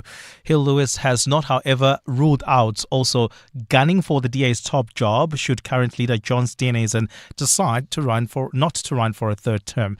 Carlo Peterson reports. Cape Town Mayor Jordan Hill-Lewis joined DA leader John Steenhuisen in Hanover Park yesterday to celebrate the party's 25th anniversary. Speaking to EWN on the sidelines, Hill-Lewis indicated he's ready to apply to be the party's mayoral candidate in next year's election. The nominations have opened for all of the other cities. They've started with the municipalities where the DA does not govern. So Cape Town will be in the next phase. And so I haven't applied yet, but that's not because I don't want to. It's just because it hasn't opened yet. But Hill-Lewis is still applying loyalty over ambition when it comes to vying to lead his party. So long as John wants to run again, I will absolutely support him. I think he's done a great job as leader. If there is a vacancy in the job and John decides not to, then I will seriously consider my options. Steenhuisen says he's still deciding whether to put his hand up again when the party goes to its electoral conference next April. Carlo Peterson, Eyewitness News. Some residents in flood-ravaged Tambo district in the Eastern Cape fear that bodies could still be trapped under rubble. Search efforts are ongoing 3 weeks after the deadly floods swept through parts of Mthatha, leaving at least 100 people dead in the province. Mongezi Koko has more from the Eastern Cape. The air is thick, the smell most potent after the rain.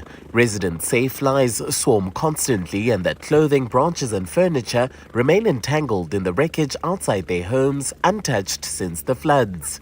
They worry that beneath the debris some of the missing may still be there, undiscovered and unaccounted for. Many say they've lost hope that help is coming, with no presence from disaster officials in the back streets and yards where damage is still visible. Straight ahead, the smell is horrible. You can't even pass. We know the smell of dirt. That's not it.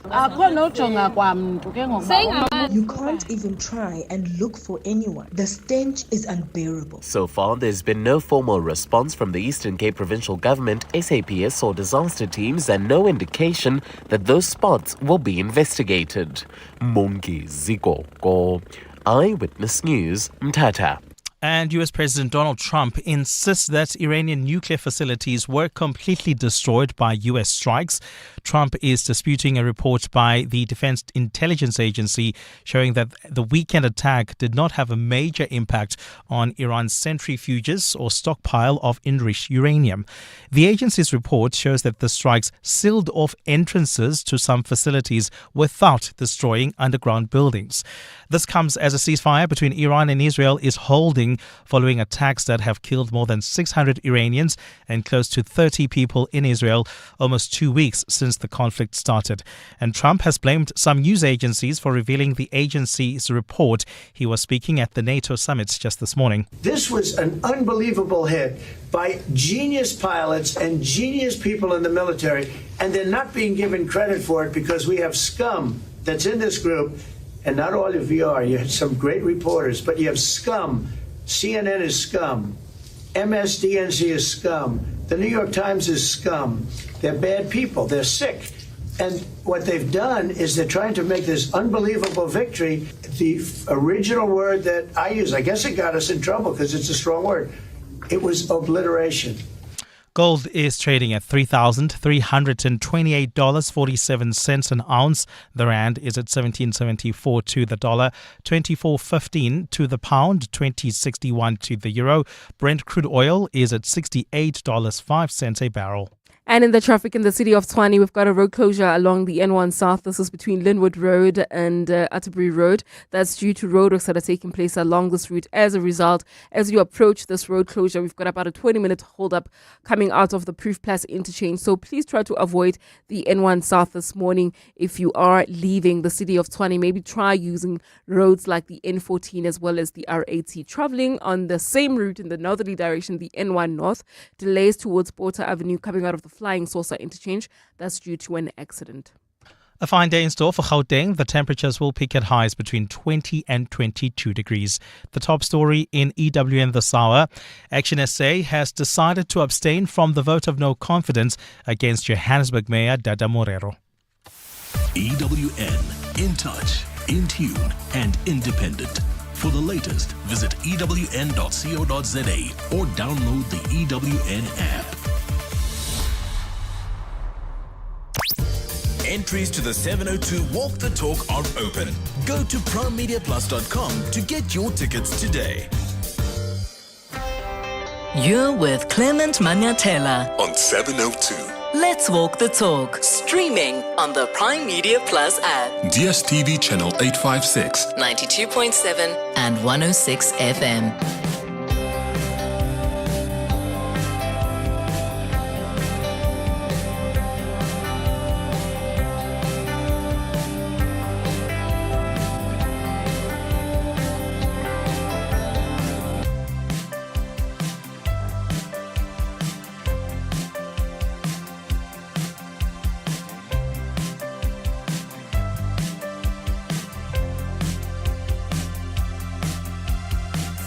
8 minutes after 11 o'clock. Dumelang, welcome to the third and final hour of the Clement Manyathela Show.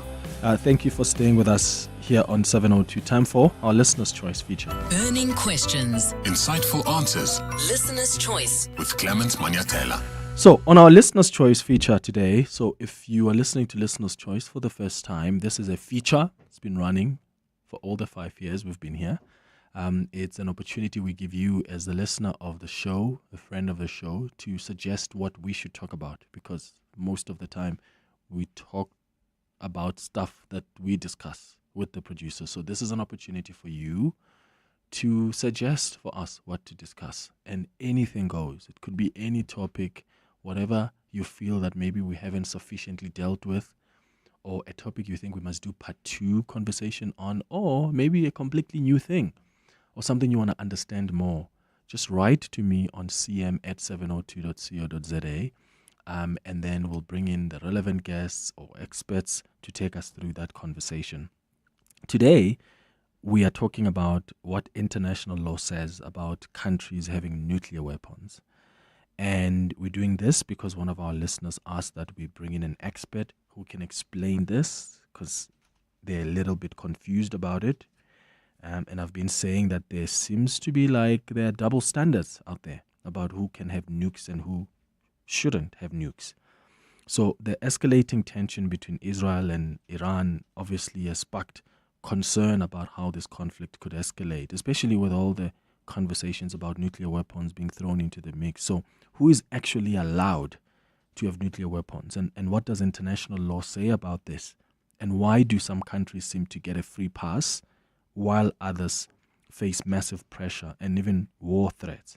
I know as South Africans, we gave up our nuclear weapons decades ago, but questions about how nuclear weapons are handled worldwide remain a big concern for all of us, including even us as South Africa, who gave up our nukes. So one of the things I want us to touch on also is just the treaty on the non-proliferation of nuclear weapons. What does it say? And which countries are bound by it? If you've got your own questions about this, please feel free to call us or send us a WhatsApp voice note. 011-883-0702 is the number you can dial to call, or send a message or a voice note on 072-702-1702. Henny Stradom is a professor of international law at the University of Johannesburg, who will be guiding us through this conversation. How are you doing, Henny? Prof, good morning. Yeah, good morning. I'm fine. I hope you as well, and good morning to the listeners as well. All right. Yeah, Prof, thank you so much for that. So let's maybe just start with the basics and look at what the law actually says. What does international law say about countries having nuclear weapons? What's allowed, what's not allowed according to the law? Yeah, I'm going to try and keep it simple because it's a rather complex issue, and you correctly referred to the treaty, the Non-Proliferation Treaty of 1968. Now, when that treaty was adopted, at that point in time, the nuclear states, as they used to be called, were Russia, China, UK, France, and the United States of America. And you will immediately note, and some of the listeners as well, that these are the 5 permanent members of the Security Council of the United Nations. So all 5 of them possessed nuclear weapons at the time. So the idea with the Non-Proliferation Treaty, the NPT, was to freeze that moment and that situation, and to prevent any further development of nuclear weapons. So that was his main purpose, and that's why it is called the Non-Proliferation Treaty, because it wanted to prevent the proliferation of nuclear weapons. So, and the consequence of having frozen this situation meant that the 5 permanent members who had nuclear weapons at the time could keep them, and no other state could develop nuclear weapons. As a sort of quid pro quo for this position, this preferred position of the permanent 5, was that they were then, and they were all signatories of the NPT, under an obligation or a commitment to assist other states to develop nuclear energy for peaceful purposes. Okay, so that is the position that we have under the NPT. And I may also mention that 191 states have become members of the NPT in the meantime since 1968. So it's a very large number. It's 191 out of the 194 states of the world are members of it. But there are members who have not joined and who have developed nuclear weapons in the meantime. One is Israel, Pakistan, and India. So you have, and of course North Korea, which we know quite frequently tests ballistic missiles, which could be loaded with nuclear heads. Mm-hmm. So those are the states who have developed and possess nuclear weapons, and they fall outside the NPT. Mm-hmm. Now, what is the position with Iran? Iran is a member of NPT. We'll get to that, Yeah. Prof. We'll get to that. Sorry, I think you said some really important things, so I want to make sure that we're not lost. So, the five permanent members in the Security Council, you said it's the UK, USA, China, Russia, and United States and France. And France. Okay, so those are the ones who had the nuclear weapons. And the whole idea was you guys can keep them, and the rest of the guys you're not allowed to. You can only do that for peaceful purposes. What does that mean, though, for peaceful purposes? And how do we then gauge that you or that country is developing that for peaceful purposes? And I'm asking that because part of what has been the concern, for instance, with Iran, was that there were concerns about how they were expanding rapidly. I think at some point it was 60% enrichment, and the question was, 60% is far beyond what you need for peaceful nuclear energy. So then that became a concern for the International Atomic Energy Agency. So what do we mean then by peaceful concern, and how do we measure that? Yeah, that's a good question. So that is what the whole idea was with the NPT, is that if you want to make use of nuclear or have nuclear facilities that want to enrich uranium, you can only do that for your energy needs. And there is a global body, international body, which is inspecting your facilities in this regard. It's the International Atomic Energy Agency. So, and states who want to do that have what they call safeguard agreements with the Atomic Energy Agency. And that agency is frequently they're sending scientists into a country and inspecting your facilities to see that what you are doing remain within the objective of peaceful nuclear energy. And we know that Iran is under scrutiny by that same body. And you are quite correct in saying that recently that body has determined that what Iran has done, and it has, as you quite correctly said, its enrichment program has gone far beyond what its domestic needs are concerning nuclear energy. And to that we have to add that Iran is one of the largest producers of natural gas and oil. So the question, why does it need that amount of uranium enrichment processes to be still further developed, if that is the occasion? And I think that is the concern that we're having here. Okay. So for countries like Israel, you mentioned Pakistan and India as well, when they started developing nuclear, did they have to then somehow interact with the IAEA? Or because I know with Israel, I mean, they can say, it's almost like they've taken a position of ambiguity. Many times I've seen interviews where the Israeli prime minister is asked, do you have nuclear weapons or not? And he doesn't want to say. So it's almost like they want to keep you guessing. But if they've done it, what is the role then of the IAEA? Well, those states voluntarily could have concluded safeguard agreements with the IAEA, but I mean, Israel hasn't done so, and Israel is not under inspection. So that is the other problem that we're having, because we do not know at this point in time what are the stockpiles, the nuclear stockpiles Iran has, and I think the same applies to other countries like India, Pakistan. And North Korea. I must just mention North Korea was part of the NPT, but a few years ago it withdrew from it because of the Security Council resolutions condemning its anti-ballistic missile processes and its development of atomic weapons. Mm-hmm. So he decided then to withdraw. So it is outside that paradigm, like the other countries. And those are the sort of problematic states that we're having, because they are not under scrutiny and we do not know what they are doing. But I must say that apart from North Korea, none of the others have threatened to attack other states with their nuclear weapons.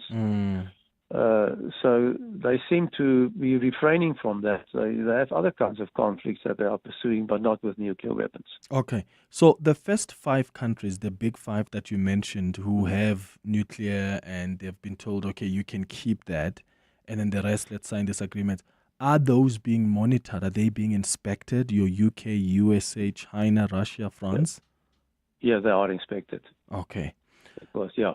Okay. So they fall under that safeguard agreements. And I just have to mention something else, a bigger picture. The NPT is, in a sense, part of the disarmament project of the United Nations. And we have recently a new treaty banning nuclear weapons, so progressively. So that treaty is in place, and, well, I don't think it has a lot of signatories at this point in time. Maybe from states who do not have, nuclear weapons, and that is the majority of states in the world. But that treaty has as its aim and objective to, over time, build down the nuclear arsenals that we have. Now, how successful that is going to be is anybody's guess at this point in time, and we will see how this is going to be, complied with in the course of time. I just have to mention, you mentioned another important aspect in this, South Africa, who voluntarily dismantled these nuclear facilities, nuclear weapon facilities, and there are other states as well. Kazakhstan, Belarus, Ukraine also did it. And apart from that, we have nuclear-free zones in the world. Africa is another one. It's one of them. Through the Treaty of Pelindaba. In some Asian countries have collectively decided to create a nuclear-free zone, and states in South America. So it shows you that there is, I think the majority of states these days who don't want to have these weapons and don't want to be exposed to their potential use. Got it. It's 21 minutes after 11 o'clock.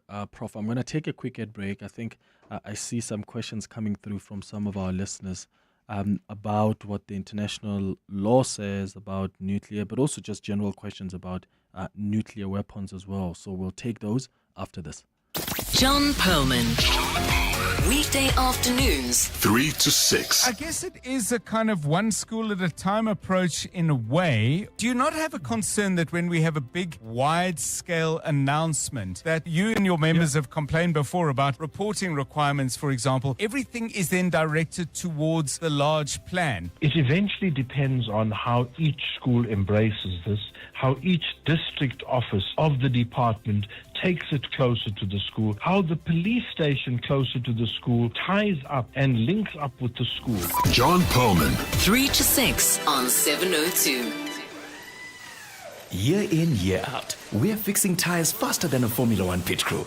My team is on top of things like tire whisperers. If an unforeseen accident were to happen in my workshop, at least I've got My Way business insurance to keep the wheels turning. Visit myway.co.za or dial 0860 64 64 64 and get a quote today. My Way is a licensed non-life insurer and FSP. T's, C's and standard rates apply. My Way. Live your way. Ready to make the most out of your moves? Like that getting things done on the go move. Try this new MTN app. That overseas trip made it out of the group chat move. This new MTN app. That you hang up. No, you hang up move. This new MTN app. Today we make that move, and that move. This app. Today we make moves with this new MTN app. Download it now. T's and C's apply. MTN, SA's best network. Hi, I'm Lewis Hamilton. Victory demands everything, but the journey is never solo. My team carves the way, data and innovation are my compass. This is how today's champions are made. Drive your success and trade like a champion. CFI, a global leading broker now in South Africa. Access over 15,000 instruments, advanced trading tools, 24/7 support, and superior trading services. Visit cfi.trade today. CFI Financial is an authorized financial services provider. CFI, empower yourself. 702 and the Discam Foundation are shining the spotlight on the health matters you want to know more about. Here's what we explored this month. Well, every time they swipe their benefit cards, they certainly are assisting with all the work that we do. We've just put together a beautiful partnership with Hisense, and they've gifted us a whole lot of washing machines. Oh, fabulous. And we'd like to give 2 of those to your 2 facilities in Cape Town. And Wow. on top of that, we'd like to give health and hygiene products. That will come in handy because the youth are staying with us. We've got laundry and so on. So A these lot of machines, laundry. The laundry leads are spectacular. In Conversation on Afternoon Drive with John Perlman. Brought to you by the Discam Foundation, caring for the community on 702. Burning questions. Insightful answers. Listener's Choice. With Clement Manyathela. It's 24 minutes after 11 o'clock. I'm really enjoying this chat with Professor Henny Strydom, who's the Professor of International Law at the University of Johannesburg, because I'm learning a lot myself about nuclear weapons and what the limitations are with the law, what international law says. And I see some of your questions that are coming through. Let's get straight to them. Hi, Clement. Ngoni Randberg here. There's those nuclear treaties. They are just meant, they were put in place by those that already had the nuclear weapons to stop other countries from having nuclear weapons. More like you having a gun and then saying your neighbors or other people in the street should not own a gun. That's the same thing. But those that have the gun now, they don't want to get rid of the gun, but they are saying others should not get it. How's it, guys? Simple question. What defines a nuclear weapon? Thank you for that. Yeah, Professor Strydom, what defines a nuclear weapon? Well, if it has an explosive capability, a nuclear explosive carries a nuclear explosive capability, like we have seen on that was dropped on Nagasaki and Hiroshima towards the end of the Second World War. So I'm not a scientist and I can't explain to you what are the ingredients, but that in simple terms is what it is. Okay. Another question is, Clement, please can you answer the Prof, in the context of this Israel-Iran war, how does international law then apply, especially since Iran, there hasn't been evidence even from U.S. intelligence and from the IAEA that Iran has taken a decision to weaponize its nuclear. So what then becomes the basis of this conflict? Sorry, is that your question?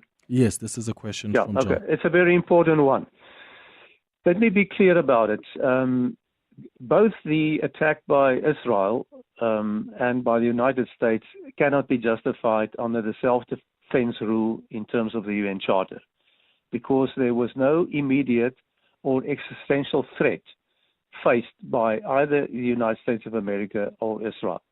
So on that score, it constitutes a violation of the UN Charter under the self-defense rule. So even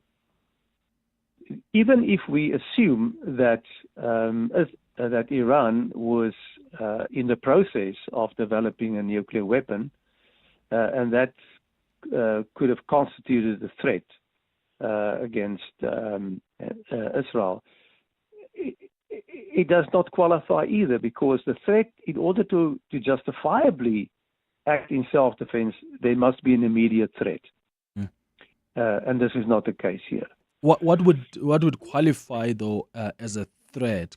And you're right in that, because even American intelligence themselves, they've said they didn't have, the intelligence director said there is no evidence that Iran has decided to weaponize its nuclear. Even the IAEA said, yes, we've been inspecting there in Iran and we don't have any credible evidence that they decided to weaponize. So what would be seen as a threat? Because what I've seen the politicians in Israel and America use is that, but Iran has been chanting death to America, death to Israel. So it's almost like they're using that as a basis. Yeah, that is only part. If that language is used, it can be part of the threat to determine where there's a real threat, and if the weapon has already been manufactured and is ready to be launched. So those are the kinds of facts that will indicate how imminent and how existential the threat is. So, but we are not at that point. This is a premature attack to prevent any further development that Iran might be considered at this point in time. Okay. Another question is, what kind of nuclear did South Africa have? Was it a bomb or was it just nuclear for power purposes? No. We had 5 nuclear bombs, if I remember whether that was the number.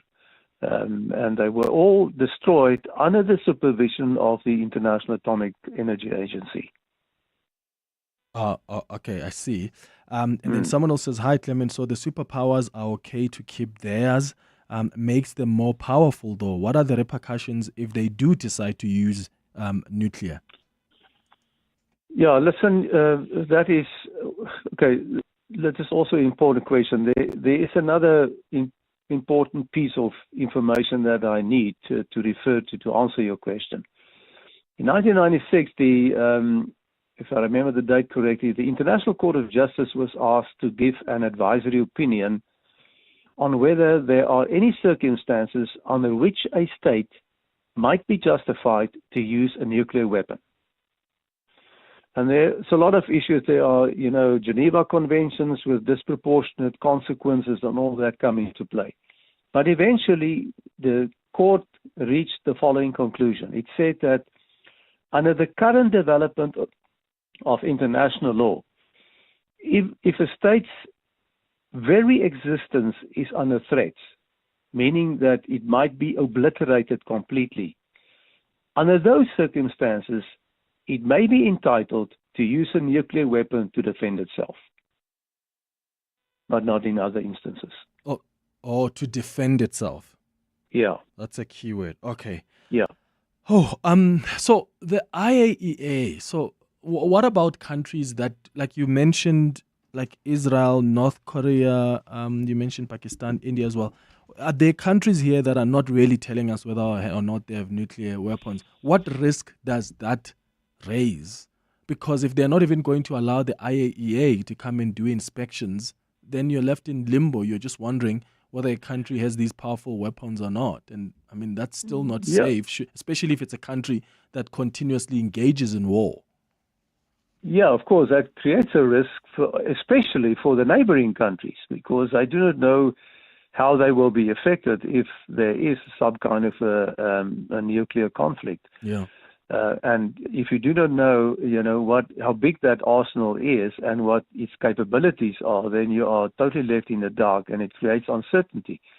I mean, that's exactly the reason why you have 2 adjacent countries, Pakistan and India, who frequently have some kind of border issues and armed conflict situations of a lesser level, of course.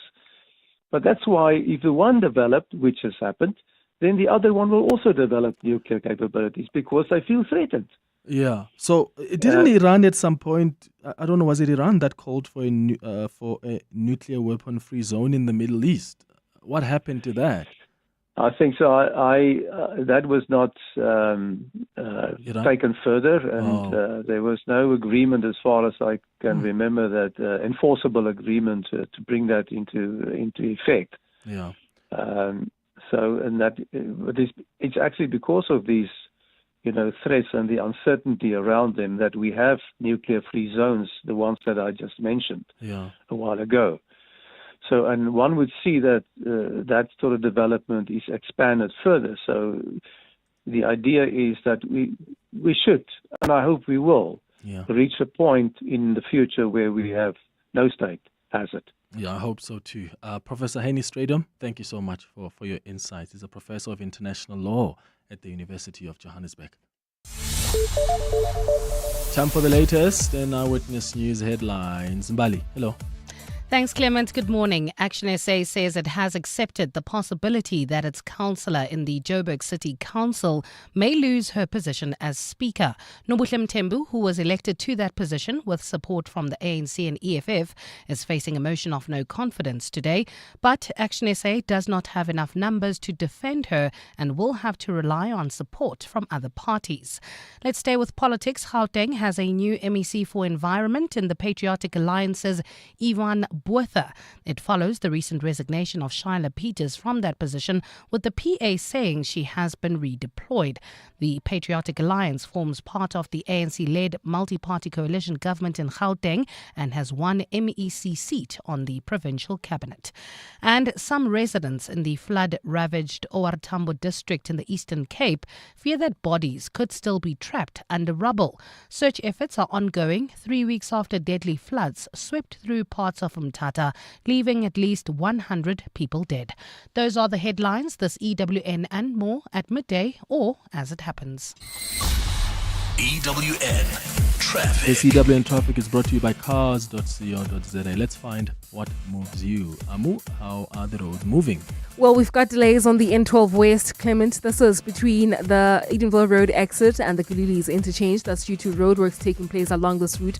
Please be on the lookout there. While traveling towards Main Reef, we've got more delays between the M2 West and the Main Reef Road.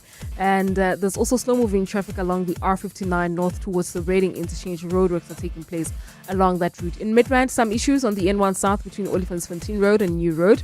And then in the city of Tshwane, a major backup along the N1 South. That's due to roadworks that are taking place along this route between Stromville Road and Atterbury Road. As a result, Linwood Road and Atterbury Road, those turn-offs have been closed off to traffic just for those road constructions. So please be on the lookout there and look out for men and women working the road.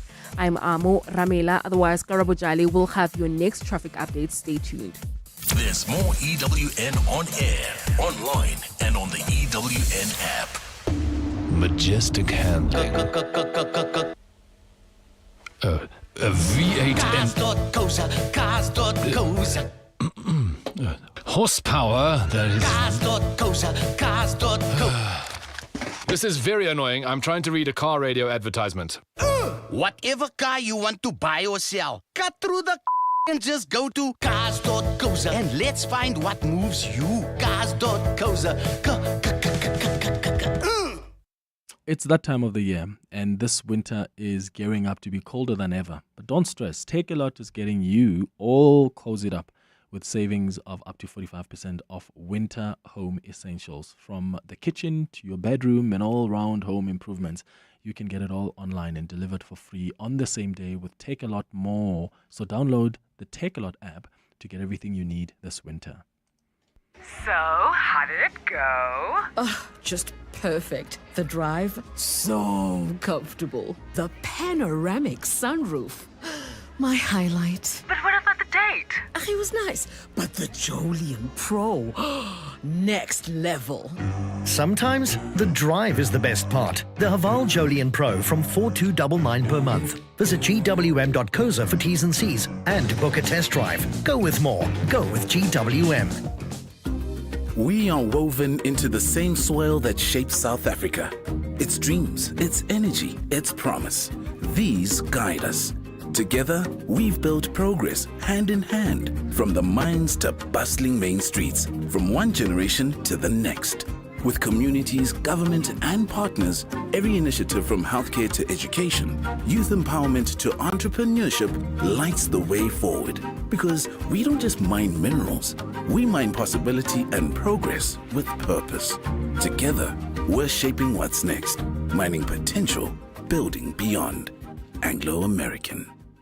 In today's fast-paced digital world, staying connected isn't just important, it's essential. That's why MTN has launched a powerful new app to drive digital transformation and help people and businesses live smarter, more connected lives. Catch 702 in conversation with MTN this Thursday on 702 Drive with John Perlman as we discuss how MTN is simplifying, securing, and improving your mobile experience with its new app. Don't miss it. MTN. Today, we make moves on 702.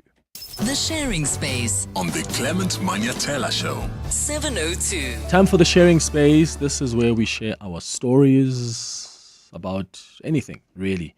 Whatever happened, wherever, you can just send us an email on cm@702.co.za. Maybe you need advice from some of our listeners, or you want to know if they've had the same experience as you. Could be a funny story, it could be a concerning story, it could be a tragic story. Please feel free to share your stories with us on cm@702.co.za. Today, we've got an email from Anonymous. I'm going to read it and then afterwards go to your calls and WhatsApps. If Anonymous is looking for advice, please feel free to give it.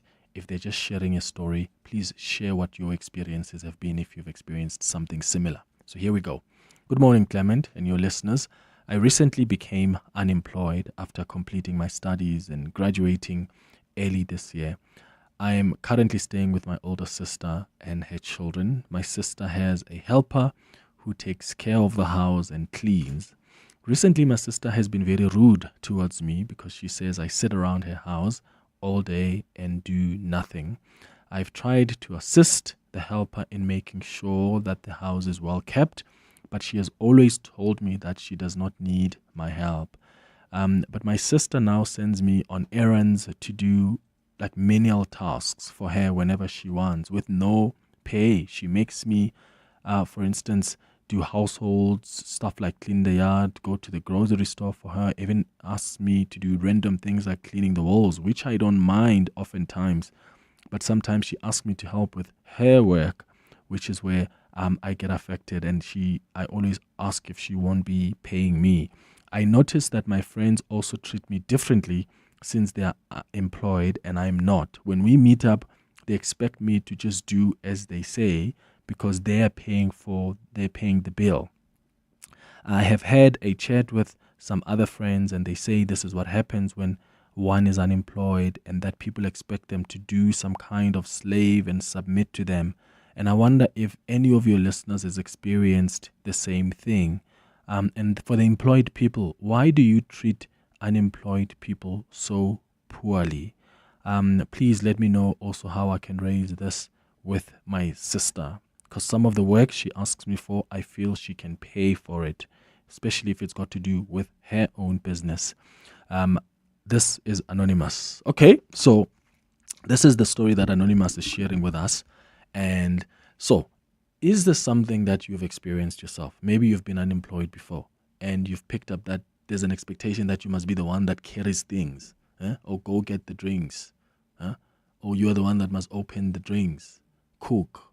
You're expected to do certain things on the basis that you are unemployed, which I think is incredibly unfair. But also, have you seen people being given tasks because they're unemployed? Like imagine you're asking someone to, like for instance, let me give an example with my relationship with my sister. So I sometimes do work where I need to translate interviews. This is normally for my schoolwork, right? If I do an interview, part of an assignment, and I need it to be translated because I need to submit a transcript, I normally say to my sister, hey, I need you to listen to this whole interview, which is an hour sometimes or less, and I need you to transcribe it. And my sister then says, okay, cool, I'm going to do that. And by the way, my sister is at university. She's doing a final year, so suppose she's not really unemployed. But if she was unemployed, I think I should be paying her some money. And even when she is now in her final year, I still do pay her. I still ask her, I need you to transcribe something for me. It's an hour long. It's going to take a couple of hours for you because she's quite slow. And then she'll say, okay, I'll charge you this much for it. Would you take offense if someone who's unemployed said that to you? Because I think that is fairness. That's a principle that must be applied. Just because someone is unemployed and they've got some time on their hands doesn't mean you can just throw any level of responsibility at them and expect them to do so without charging you, especially when someone is unemployed. I think that is even more reason why you must at least empower them. Give them something, especially when you can do that, when you've got the resources to give them something as an appreciation, as an incentive. That's my view. I don't know what yours is, but I do think that sometimes there's a level of treatment that unemployed people have. Someone who's lost a job, someone maybe who's just finished varsity, and you're thinking, they're doing nothing, therefore just ask them to do whatever for you. That's not fair. Give us a call on 011-883-0702. The WhatsApp line is 0727021702. Maybe you're one of those that perpetuate this kind of behavior. Why do you do it? Morning, Clement and the 702 lenders. Winston from Johannesburg here. I could really concur with what your anonymous had said over there. At one point in my life when I was unemployed, I had even my own father telling me that I don't have a say in family affairs since I'm unemployed. This is a normal phenomenon in black families because of when you unemployed, they see you as something they can use around because of you don't have money, so you don't have power. It's very sad, man. Cheers. Yeah, it's quite sad. I really don't think people need to be treated differently just because they're unemployed.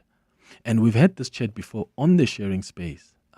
We've had a chat about the roles that we play, and I think at the time we were talking about people who've been more blessed, right? They've got a good job, they're getting paid well, they've got their business, or they're rich, or they're famous.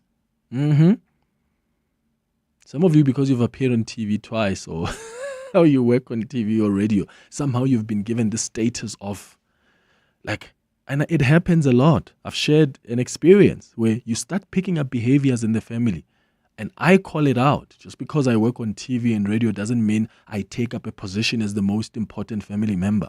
No, I'm an ordinary family member and I'm young. When we are in setups where the elders have to take a decision and I disagree with that decision, that's fine. I'm a child. And sometimes there's this expectation some people have that because they've got a better job than anybody else in the family, right? You're the sibling who's got money. And maybe you're the youngest or middle child. Somehow people must hear from you. You take decisions about what must happen to our parents. What must happen to this and that. I think that's crazy. And if you're in a position of privilege like that, you need to call out that behavior. Because I think our families go back to that. They always put you on a pedestal because of your status in society. You need to call that out and say no. If you've got an older brother who's supposed to be the one that takes a decision, maybe they're unemployed, get the family to know that this man's voice is not going to be silenced by the fact that he doesn't have a job. How do you navigate all of that? More calls and WhatsApps after the break, 14 minutes before 12. Aubrey Masango. Weekday evenings, 8 to midnight. Why are we so bad at educating our population? It seems that our whole education system is a mess. A country that spends up to 21% of its GDP on education is doing so badly in educating its population. We have people in our country who are credentialized. I've said this so many times. We have a piece of paper that says they passed an exam but are unable to apply whatever it is that they have learned. Some argue that it is because education has been politicized. That worries me. Aubrey Masango. 8 to midnight on 702. 702. Doll, you know you can't tell us anything, hey? You realize we can see all these men bringing you gifts at all hours, right? Sorry? Sweetie, we know about your weakness for men in uniform. Excuse me? Those men in uniform work for one cart, and they understand my needs. Michelle, they shop the entire mall for me, like Macro, Lint, Toy Kingdom, and more. Maybe you should download OneCart and get your needs delivered in 60 minutes. The thrill of the chase comes with great rewards in the legendary Hollywood Bets Spinner Zonke Jackpot Race. Join the run, spin selected habanero slots for fun, and stand a chance to win a share of 3 million rand. Feel the rush in the race for riches when you bet 2 rand or more every Wednesday, Friday, and Saturday, and you can jump with Jackpot Joy. Take on the challenge and discover endless opportunities to win big. Bet now. T's and C's apply. Hollywood Sportsbook is a licensed betting operator. Hollywood Bet supports responsible gambling. No persons under the age of 18 years are permitted to gamble. Winners know when to stop. South African Responsible Gambling Foundation toll-free counselling line 0800 006 008 or WhatsApp HELP to 076 675 0710. 9 stores, 11 days, endless DIY adventure. The famous Chamberlain Carnival is here as we offer hundreds of out-of-this-world deals. Join us from 22 May to 1st June as we turn every aisle into a galaxy of deals. Shop in store and stand a chance to win your share of 90,000 Rand in prizes. Get 20% off paint mixing and savings on everything from lighting to lawnmowers. Enjoy free popcorn, candy floss, and the sounds of the Mac Chamberlain Highlanders Pipe Band. Chamberlain, famous for hardware since 1903. Some walks are just for exercise, others for leisure. But this walk is for something greater. It's team building. This July, you won't just take a step, you'll take a stand. You'll walk through history. You'll walk with it. On Sunday, 27 July, the 702 Walk the Talk, hosted by Freedom Park in the city of Tshwane, returns. It's a route that winds through the heart and soul of our capital city. From the sacred grounds of Freedom Park to the powerful steps of the Union buildings. Choose the 8 kilometer for those walking strong, the 6.7 kilometer in honor of Mandela Month, or the 4 kilometer for families and first-timers. Entries are 360 Rand for adults, 200 Rand for children under 12. Enter now on primemediaplus.com. 702 Walk the Talk, hosted by Freedom Park in the city of Tshwane, is where footsteps become footprints. The Sharing Space on the Clement Manyathela Show. 702. It's going up to 11 minutes before 12 o'clock. Kay, you calling from Midrand. Good morning. Good morning, Clement. How are you? I'm all right, thanks. How are you? I'm fine. I just wanted to comment on the topic. Yeah, sure. Go ahead.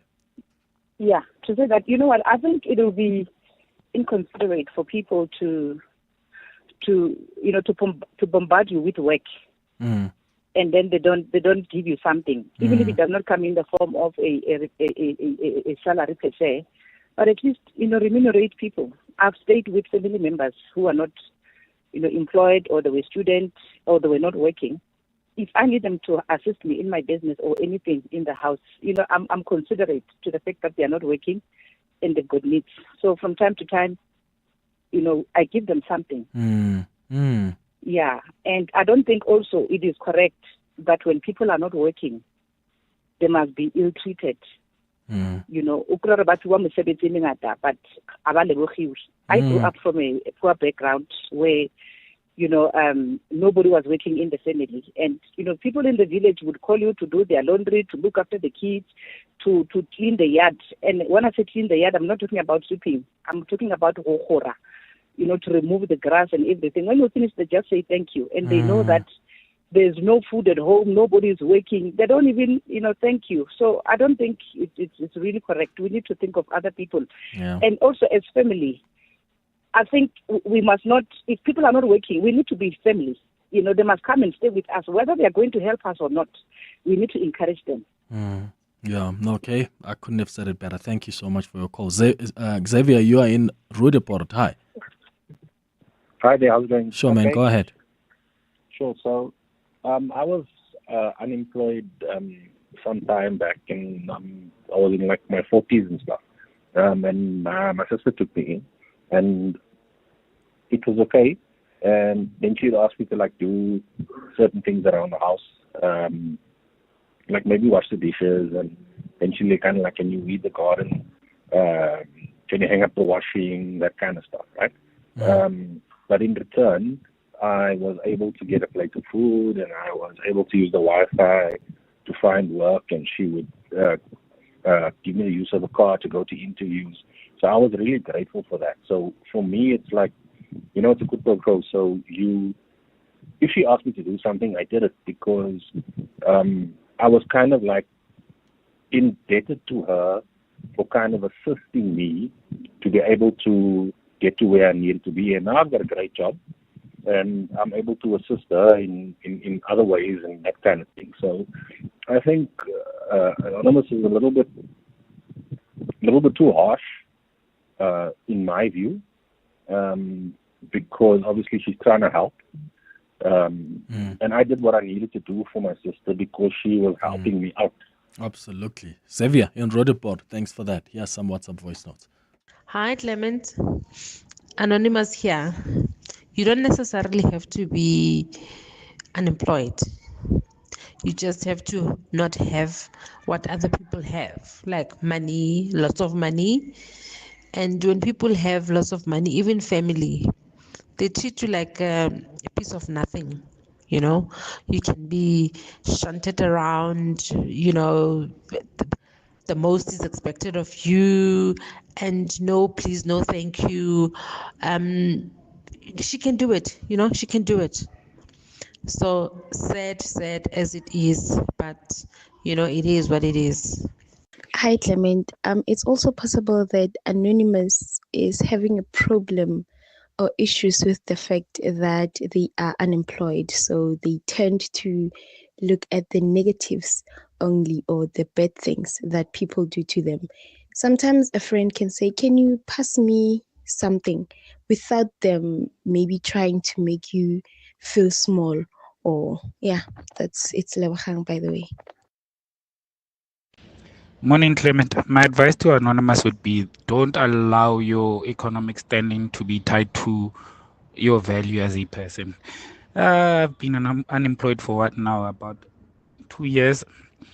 When it comes to my family, I'll do my part in terms of the family, but then I'm not going to be their slave, and they know that very well. When it comes to friends, I think I'm lucky because whenever I'm sitting with my friends, I'm always the most qualified in the room. So they know very well that my value is not linked to the fact that I'm unemployed, and they treat me like a person. So don't allow your dignity to be taken by your economic standing. Hi, Clement. This thing, it does not only happen to people who are working or not working. You know, it's just a status. You know, I'm from KZN and I live here in Johannesburg. You know, whenever I visit home in Durban, yes, I'm being elevated. I'm treated like I'm like a superstar or a king just because I'm working. I'm thriving. None of the family members at home has got a car. And even if they are working, you know, maybe they are not paying as much as I do. And I'm always treating so special. And that thing, you know, I don't know. It doesn't sit well with me. And I always tell them, you know, I'm just one of the siblings, just like anyone else, whether you're working or not. They shouldn't just treat me like I'm Jesus. I'm just an ordinary member of the family as well. Yeah, and I think, they need to be told that, guys. And because the responsibility, I don't think, should fall on the family members. I don't think it should, because it's almost like it's a psychological thing. Like society expects that because you drive a fancy car, because you are educated, especially many of us who come from the villages, because we have somehow managed to get out of the village. And there's not a lot of us who have, quote unquote, made it. And I use that for lack of a better word. But when you go back home, you start being treated like from the neighbors and then that is just so uncomfortable. And that's why I'm saying the responsibility mustn't be placed on them. Let it be placed on you. What are you doing about it? You need to call it out. You need to be a child at home. You are a child. You are not a CEO when you are back at home. You're not a top executive. Huh? You're not a famous actor. You're not a famous broadcaster. You are home as a child. You've got friends. You've got family. And that doesn't have to change those dynamics just because of your status in society. We need to learn to call those things out. Sometimes they don't want you to clean. Like when you want to cook or you want to clean, like, no, you can't do that. And now what? They must go get an unemployed cousin to do it? That's not cool. Change is an unannounced visitor. It can derail you or delight you. It's pushy, inescapable, intriguing. Change is motivating. Change is action. Change has places for you to be. Change is opportunity. We always have our door open to it. For over 3 decades, we've been committed to seeking out the best investment opportunities for you, wherever they may be. 91. Investing for a world of change. 91 is an authorized FSP. To walk the talk is to turn words into meaningful actions. And it's what we at 702 are committed to doing every day. We are also committed to following the rules set out by the Broadcasting Complaints Commission's Code of Conduct to give you balanced programming, fair comments, and accurate news. But if we stumble along the way and you feel we are not living up to the code, let us know on comment@702.co.za. And if after that you're still not happy, you can direct your complaint in writing to the Broadcasting Complaints Commission. Email bccsa@nabsa.co.za. For more, visit bccsa.co.za. Nedbank Business Ignite on 702 is looking for a small business owner that talks a big game and delivers even bigger results. So, if you're a small business that consistently dares to innovate, expand, and better your bottom line, you could walk away with 200,000 Rand cash and a 200,000 Rand advertising package. So enter on igniteyourbusiness.co.za. Then every day this week from 6 a.m., catch 702 Breakfast with Bongani Bingwan to find out if you're a finalist in the Nedbank Business Ignite on 702. T's and C's apply. Nedbank, an authorized FSP and registered credit provider. Coming up on the Midday Report with Mandy Wiener. Mandy Wiener, how are you doing? I'm very well, thanks. And you, What's Clement? popping, vandaag? I'm all right. So today on the Midday Report, the motion of no confidence against the Joburg mayor, that's being tabled today against Dada Morero. So we'll find out about that. Sort of a waste of time, no? I mean, do they have numbers? So Action SA is abstaining. I don't know. We're gonna find out. I think even the mayor himself said they just don't have the numbers. I just don't know though if Action SA abstains, how that complicates the dynamic. But also I think it's important just to demonstrate the level of frustration with Joburg residents. And then Panyaza Sufi, the Gauteng Premier, is releasing forensic reports into various reports, like 50 of them. And we're going to speak to him about that and also an update on lifestyle audits. We'll speak to Sikunati Manchansha from News 24 about an article he's written about just how poorly equipped our Navy is at the moment. And then it's 70 years of the Freedom Charter tomorrow. So we'll speak to Tabiso Goba, who's done a feature on that. All right, that's the Midday Report coming up with Mandy Wiener. Thank you for listening to the show. We'll be back tomorrow between 9 and 12. Have a beautiful, beautiful day, my friends. Bye-bye. This is EWN. Good afternoon, I'm Bali Dlamini. Action SA says it has accepted the possibility that its councillor in the Johannesburg City Council may lose her position as Speaker. Nobuhle Mthembu, who was elected to